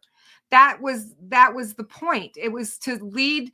I said I felt the ransom letter is a red herring. It is. It Because like doesn't. somebody said earlier in the chat, why would you ask for $118,000 when you know this man is worth millions? I mean, it doesn't make sense. It doesn't. If you're after money. No, absolutely. And if you look at the ransom note, they changed the person. There's so many things we could dissect about the ransom John. note. How many times did they say John in that ransom letter too? Between that and first they say we, a foreign faction, then it says I, then it says I, then it says we. They're constantly changing back and forth. Yeah. You know what I mean? Yeah. It's just crazy. I mean, to me, the ransom note, it did what they wanted it to do. Who wrote it? It made people think that, you know, that they were she was kidnapped. But when you get people that actually know about ransom notes, like the FBI and everything else, they're like, this is bogus. This is not a ransom note. This doesn't happen. We've never seen this ever. Like you and I talked earlier, my whole thing, and maybe this is just me crazy thinking, but again, if I'm going to go kidnap somebody in order to get money, I'm going to go in, take the person, leave, and then I'm going to call. Right. I'm not going to leave a note. Who says attaché case? Who says that? Who talks like says that? You know, bring a bag, get a paper sack. Why? You know, use a black duffel bag. Like, yeah, I don't. Exactly. Who says that? I'm like, and get lots of rest. I mean, I know I laugh. I'm sure that my face during that whole reading of that ransom note was just, my emotions were clear on my face because I have no poker face. But like, you know, please make sure that you're rested because this is going to be an exhausting time for you. Like, but if you read some of the lines in that are taken from movies, and that's what another thing that's bizarre, because the movies that I told you about, though, there's lines.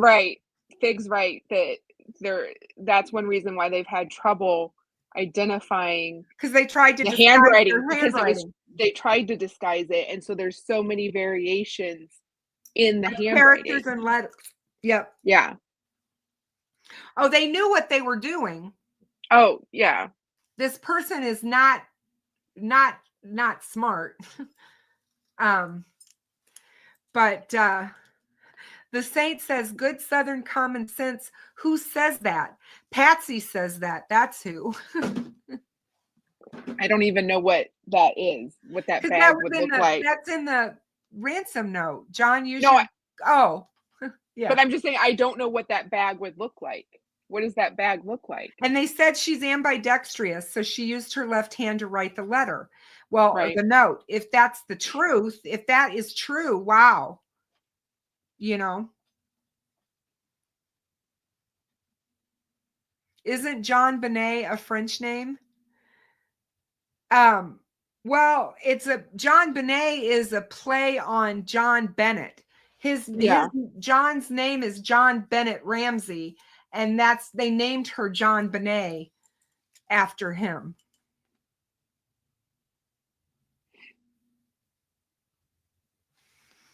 Yeah, Patsy's the Southern Belle. I don't know that she's Southern, how Southern she is, but she was Miss West Virginia. I guess you could consider that part of the South. But Fig, I saw your coverage of beginning coverage with your wife of this case, and I thought it was really good. So I'm really, I thought that was really interesting. I love Fig too. I miss him. I'm glad that he's here, and we're not talking about Delphi right now. But just keep having me on so I can tick people off with my opinions. Hey, Farmer said that Very he thought that you poked holes in a lot of stuff in this case. So there is so much to cover with it. It's like There is. like I said, True Crime Rocket Science has done so much on YouTube with this, and it's really worth watching. Even if you don't agree with him, he's done some great analysis. And I like the way Fig does analysis anyway. I always loved how he did it on Delphi. And the way you break things down just in your job that you normally do every day, it just helps with that thinking. And you have to be able to look at this case in a critical thinking manner and put aside your emotions about it. Yeah. And people aren't really willing to do that. You know, people, when I was going through the case and explaining the case to people, this case was one of the first cases where it was sensationalized, and everywhere her picture was everywhere. This little beauty queen, this little beauty, and that's the only pictures they really ever used was her beauty pageant pictures. And that I would almost guarantee that she did not walk around every day. Oh, she didn't like that. Oh gosh, she didn't. But they did that to sway the public opinion on the parents. And you can't vilify the parents because they put their daughter in beauty pageants, because there's a lot of people that put their kids in beauty pageants and they don't die. So I'm not saying I agree with beauty pageants. I'm just saying you can't, I mean, you know, parenting choices are people's choices. Yeah, I mean, it's, you know. But they could have used other pictures of her, more everyday normal pictures. They were saying that the pageants that circle or whatever that she was involved in Colorado, where the girls would go and work and learn their routines and dance and do all these things at this place, was open to the public, and you could go and stand up above and watch them from above. That to me is bizarre. That to me is, I'm glad that nowadays that wouldn't happen. The whole pageant industry is bizarre, regardless of the age of the people participating. But I'm just like, when you look at these little girls that are being so sexualized and so, but that's the thing. That's our culture. Even if you don't have children in pageants, I mean, we have bikinis for babies.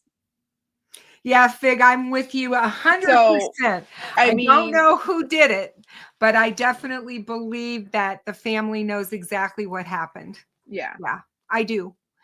And yeah, I don't know. You know, everybody said, well, Jon Benet really liked doing it, but yet when you listen to the housekeeper talk about it, she was exhausted. There were days when she didn't want to get out of bed. She didn't want to do it. She wanted to do something else. You know, you just want to be a little kid. You just want to be a little girl. I can see the pageantry part of it and stuff and the performing might have been fun but not every day. No. You know, and not constantly. And Patsy was constantly working her, and she had to do, I mean, she was on a schedule. She had to do dance class, and she had to, you know, voice coaching and all these things that she had to do. And I don't know, but yeah, Fig, I'm glad. I don't think that there's a correlation between her pageantry and what happened to her. Yeah, I don't think so either. I don't. I know there's people out there that said that they thought somebody that was associated with the pageant had her killed. And I'm like, no, I don't think that there's people out there that are having 6-year-olds killed. But I mean, I'm sure that it's a possibility. It's possibility. Stranger things have happened. Yeah. But again, we go back to, it's not usually that complicated. Right. And that's, just look at the simple explanation, and you've got to go back to this, like you said, the statistics. Yep. And, statistically, 6-year-olds are killed by somebody in their family. Mhm. Or somebody close to them. Yes. It's usually not a stranger, Right. Not a statistically stranger. speaking.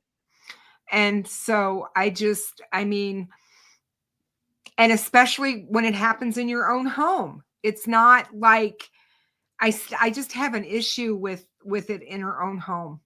Well, and I And the think fact that nobody, the police searched that entire freaking house and didn't find her. And then Jon finds her almost instantaneously when he's told to go look. And I'm like, that bothered me. And the fact that he disappeared for over an hour that morning. And Linda Arndt lost track of him. She didn't know where he was and what he was doing. And why is he off reading the mail? If you're supposed to be listening for kidnappers to call, nobody was in that house was paying attention to the phone. Patsy was off in the sunroom freaking out and doing her thing. And he was off somewhere doing his, and nobody was manning the phone that the kidnapper was supposed to call between 8 and 10. It's like they knew there was no kidnapper going to call. right. You know, that kind of And bothers you. And I think we have to go back to what you and I say a lot when we do these together is you have to follow the evidence regardless of what your theory is. And Yeah, we don't always like where the absolutely. evidence takes us. Yep, you have to go So with the evidence. if you, and I'm curious to those in the chat, like if you believe the stranger theory, how do you explain how they got in the house other than the one theory that somebody said is they were already in there? But again, how did they get in? Because that's my biggest issue. Is there would be Absolutely. evidence of them getting in the house somehow. Yep. Yeah, she told him Linda Arndt told him to search top to bottom and did not go into Jon Benet's room. He went immediately to the basement. And he went in front of Fleet White. Fleet White was his best friend, by the way. And that's whose house they were at Christmas night for Christmas dinner. And they were there till 10. And Fleet White got mad at Jon. This was Jon's best friend. He got angry when Jon and Patsy got the PR firm and the attorneys and weren't talking to the police. And he's like, you need to talk to the police. Yeah. And it was after that conversation that Jon and Fleet White had a falling out. And the next thing you know is Jon and Patsy are questioning whether or not Fleet White did this crime. I'm just like, what is going on? Throw another log on the fire. Uh-huh. Yeah. Okay, Farmer. They could have already been in there, but how did they get in? Yes. How did they get in? In Boston's story, there's a way that they got in. And in hindsight, once he was discovered in her home, they would have found how he got in. We still don't have that. Yeah, and in 28 years, there's been no evidence of an intruder entering the Ramsey house. So how and when did that intruder? There was no break-in. No. That's the thing. And even though... So either the person who, if it's somebody outside of the house that wasn't in the house that night, either A, they had a key to get in. B, somebody let them in. Or C, they broke in. And there's no evidence that they broke in. And like Fig said, and we said earlier, he wasn't here at that time. An intruder wouldn't have known when they were going to be home.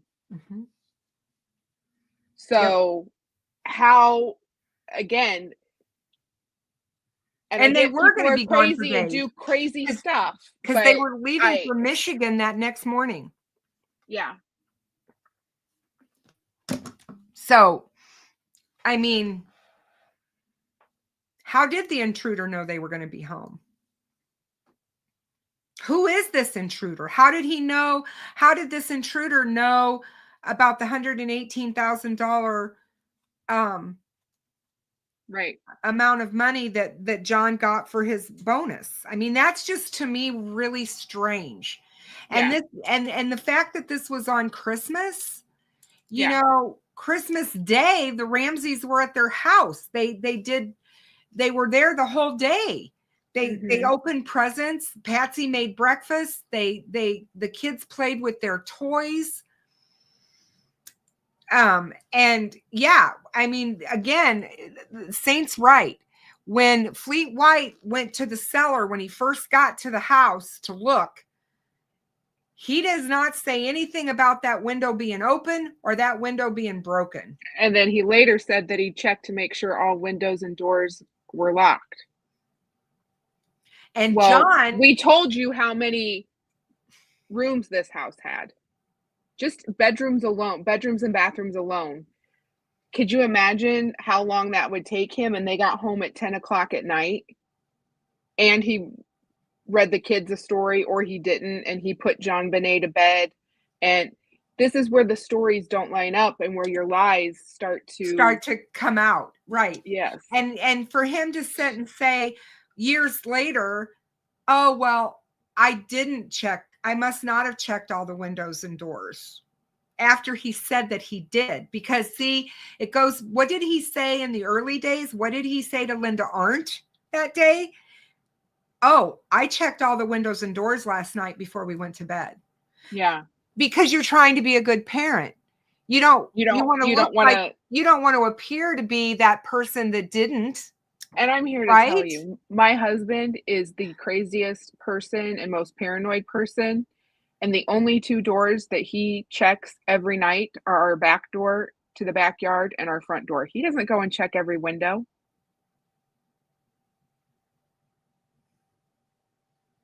Yeah.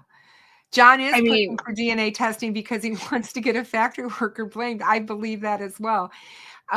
Saint says, if you're so into an intruder, but you don't mention an open cellar window. Mm-hmm. Yeah. Yeah. So Boston, my question to you again is, how did an intruder get in? Yeah, how do you just walk right into somebody's house? How do you just walk into somebody's house? There's 114 windows in that house. And you're going to check those every night? I don't think so. No. And they also had an alarm system. Right. And he said that he set the alarm system before they went to bed. Which means the alarm system was most likely set, ideally, while they were gone all day, or whatever time it is they left to go to the Christmas dinner. And then they came home, turned it off, and then reset it. Right. And the thing that's weird. How was it open, Boston? That's not. Yeah. That's not logical. I'm sorry. The other thing that I find odd, or weird in this case, which to me is another, it's a notch for the families if the family is involved. The fact that months after Jon Benet's murder, there was another little girl that was sexually assaulted in that neighborhood, 9 years old, at night. Her mother heard the commotion, went and found her daughter being assaulted by this man in her bedroom, and he got away, whoever it was, and they never caught him. They never did catch that person. And that to me is the only thing that speaks to maybe there really was an intruder.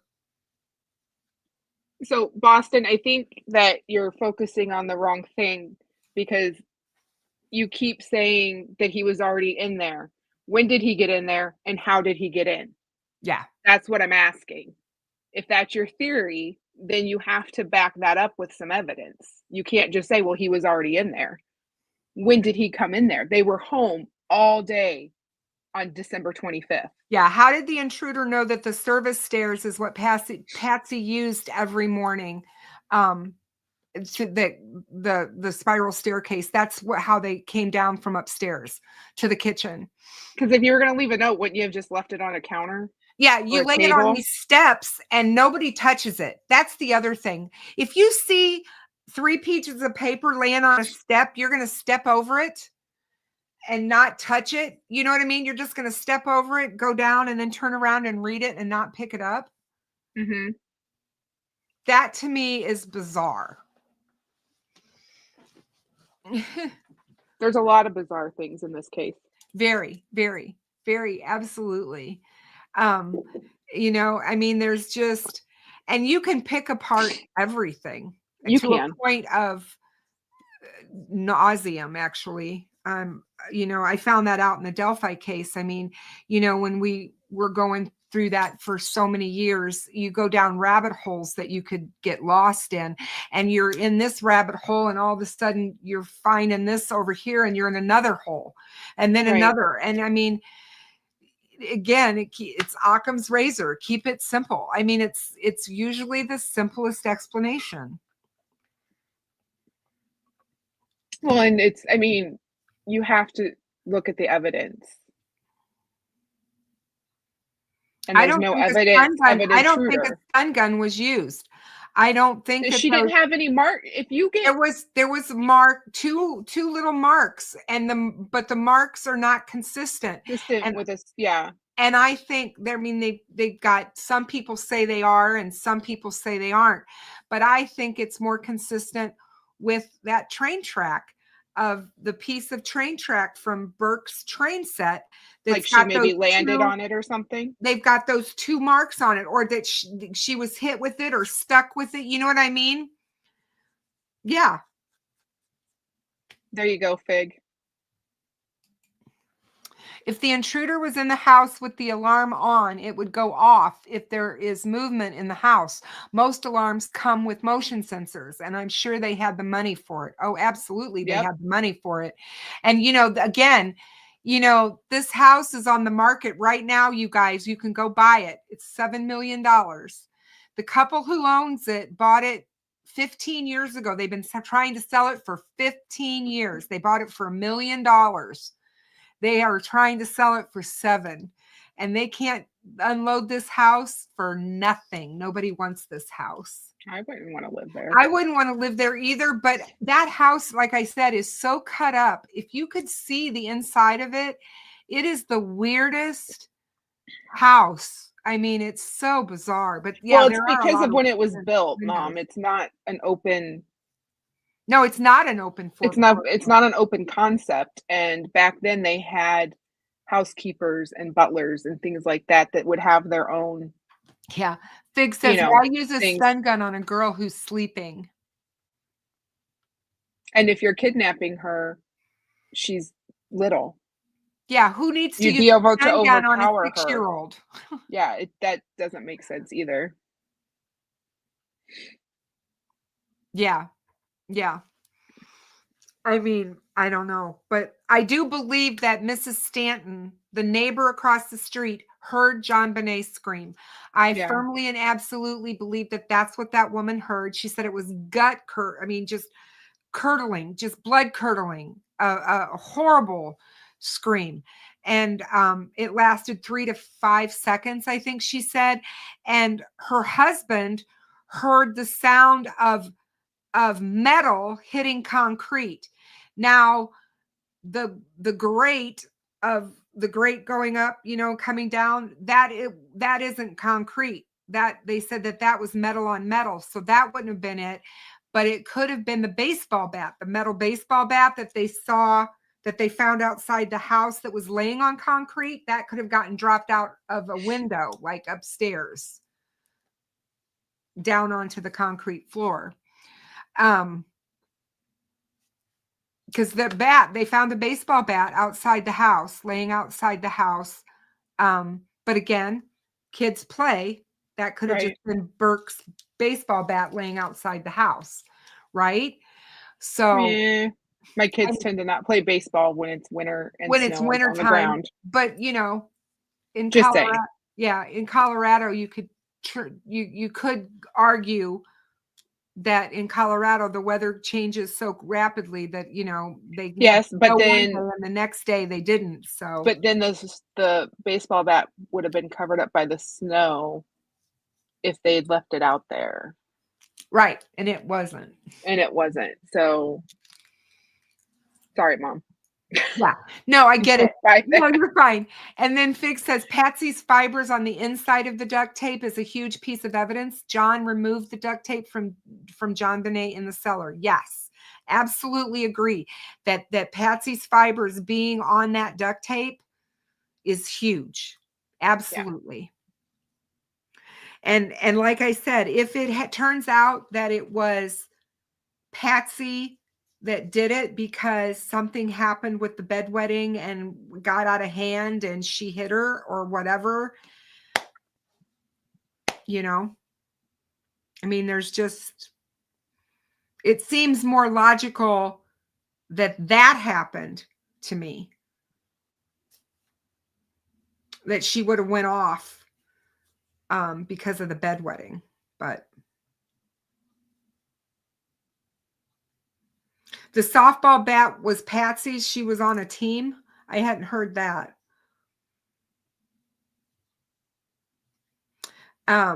Nichole and I lived in Colorado. That's where my son's buried, her brother. And we know what the weather is on the Front Range in Colorado. It's let me tell you how what a wonderful mom I have. There's a funny story about that one. Oh God. I won't embarrass you. Uh-oh. What? Why? What were you gonna say?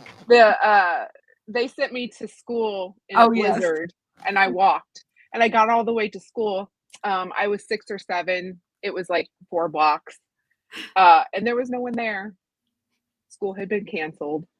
It was back before we had the little runnings on the bottom of the TV screen telling us that there was no school. So my dad met me on my way back. I do remember that. I do remember that. I remember that. I remember it. Yeah. Yeah. Yeah, we had some great weather and we had some crazy weather, so anything's possible. But there's a lot to unpack in this case. There's a lot that we can talk about. There's one of the things I wanted to say that I was looking that one of the new things that came out in the Denver Post I guess it was just updated about an hour ago. If it's not if, but when, family hopes that the emerging DNA science will unlock clues in Jon Benet Ramsey's case. And after 2 years of communicating by email and phone, the Boulder police and the Boulder district attorneys met face-to-face with Jon Benet Ramsey's father and brother on Monday, leaving the slain 6-year-old's family encouraged that the case is moving forward. Jon Andrew Ramsey, Jon Ramsey's oldest son, said one piece of information was divulged in the meeting that had not been made public before. DNA found in Jon Benet's underwear has not been tested using genealogical methods because technology is not yet sensitive enough to develop a profile. However, Boulder police constantly monitor the rapidly changing science for when that becomes a possibility. It's not if, but when, said Jon Andrew Ramsey. Before now, no one except investigators knew if the mystery DNA had been tested for a genealogical profile. Jon Benet Ramsey was first reported missing from her home in Boulder, and we know that in the morning of December 26th by Patsy. She said she found that 3-page ransom note demanding the $118,000 for the child's safe return. Later that day, the child's body was found in the basement by her father. According to officials, the Boulder Police Department has investigated thousands of leads since then, including more than 21,000 tips, letters, and emails. The Ramseys met with police for an hour at the Boulder Police Headquarters with Chief Stephen Redfern, Deputy Chief Barry Hartkopp, and 20th Judicial District Attorney Michael Doherty, Jon Andrew Ramsey said. A Boulder police spokesperson confirmed that the meeting, saying that Chief Redfern and members of our operations division met with the family this week, as the department has previously to share updates on this case. Because the 27-year-old case is still an active investigation, police declined to discuss specifics. The DNA found in a drop of blood in Jon Benet's underwear is mixed with Jon Benet's blood and at least 2 other people's.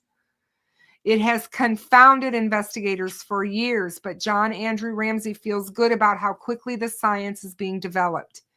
It's now a game of inches, he said, noting that it's unfair to expect an immediate development. In a recent 3-part Netflix documentary series on the case, Jon Ramsey urged police to move forward with genealogical DNA testing. The 81-year-old said last year that he felt the Boulder police were waiting for him to die.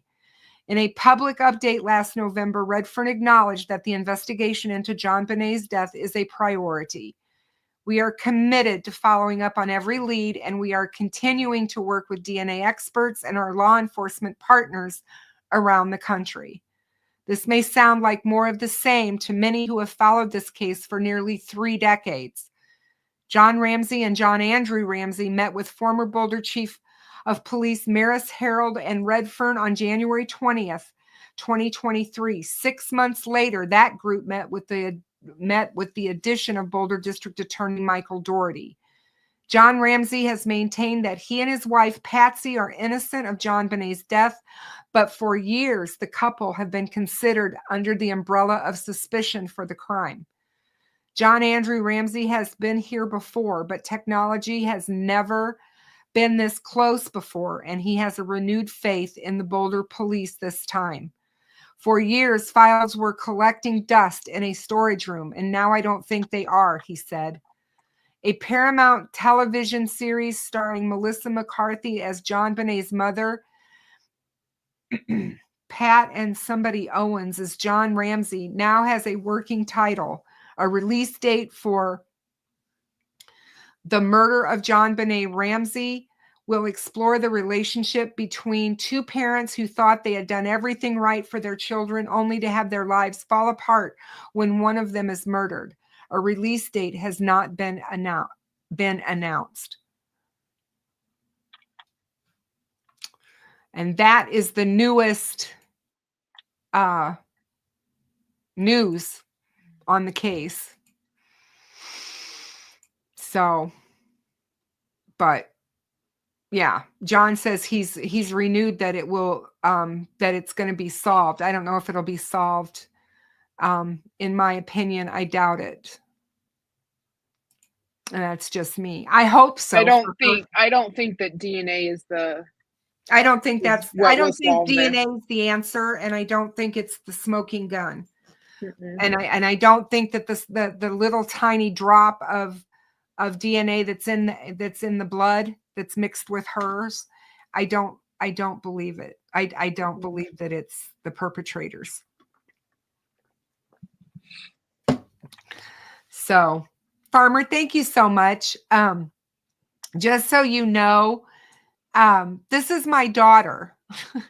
My guest is my daughter, and Nichole is she's my If firstborn. you say I'm your daughter one more time. No, she's my firstborn.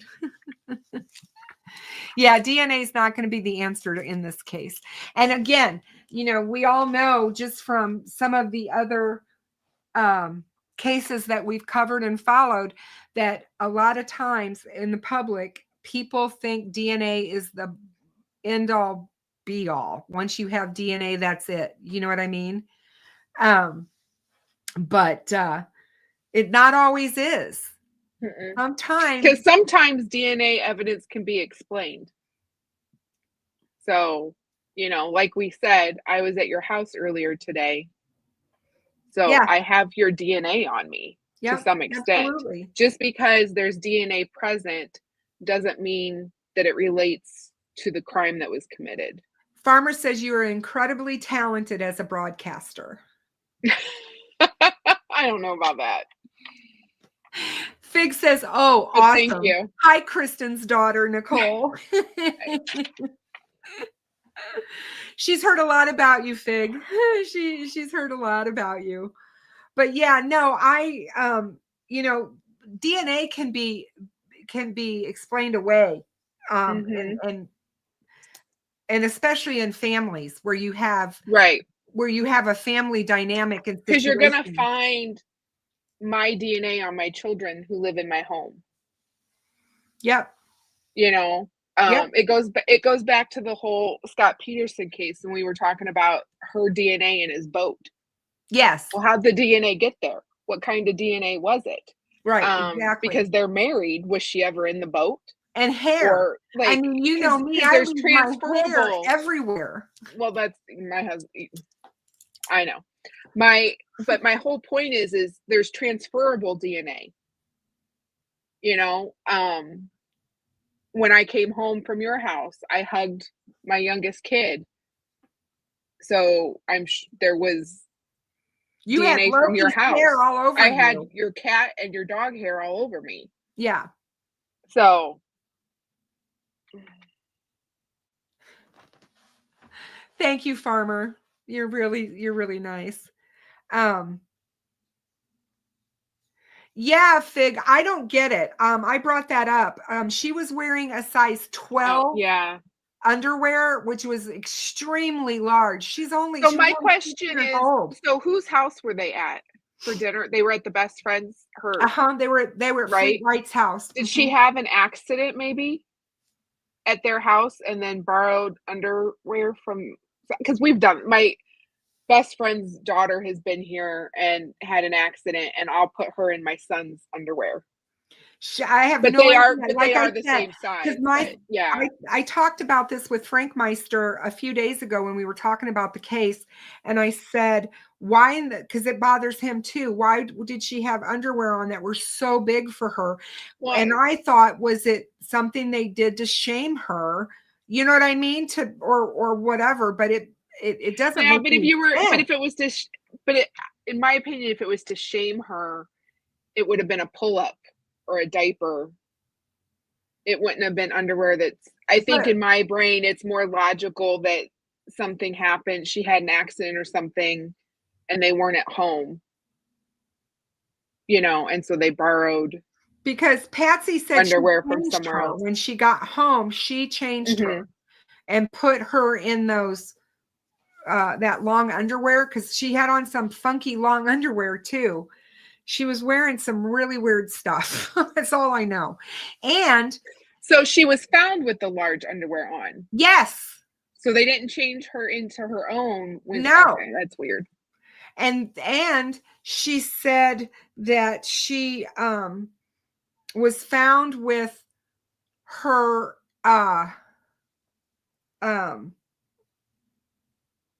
her Barbie nightgown, which was her favorite nightgown, Mhm. that was with her in the basement. That's a family thing. Somebody But not on her? No, it wasn't on her, but somebody loves her. You see what I'm saying? Was she covered up? Was she covered up? Yeah, right? she was covered up in a blanket. Mhm. Yep, that's a you know what that is. Yes. Yeah.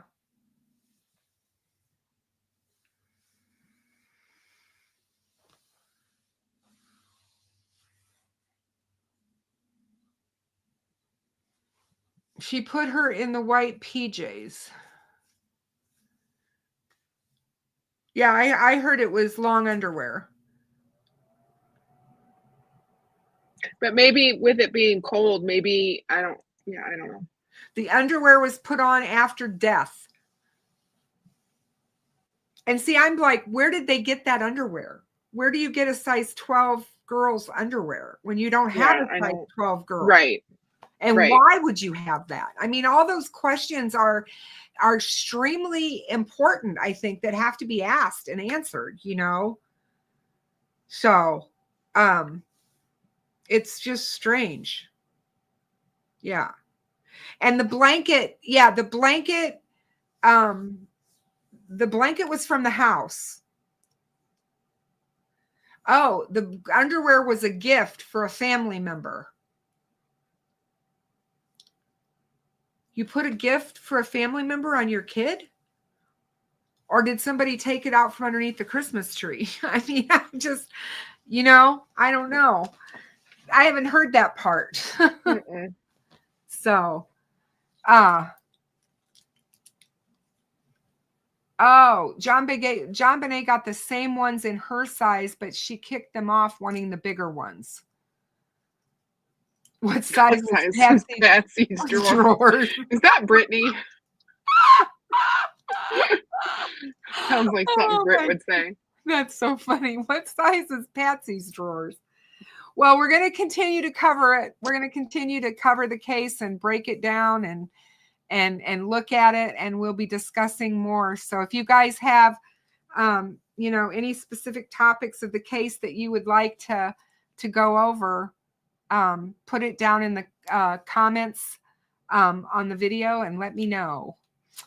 But I'm going to sign off. We've been on here for a couple hours, so I didn't realize it was 10:15. You got to go to bed.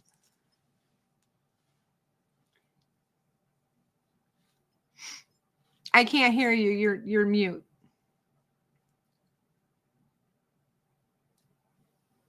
You're muted, baby.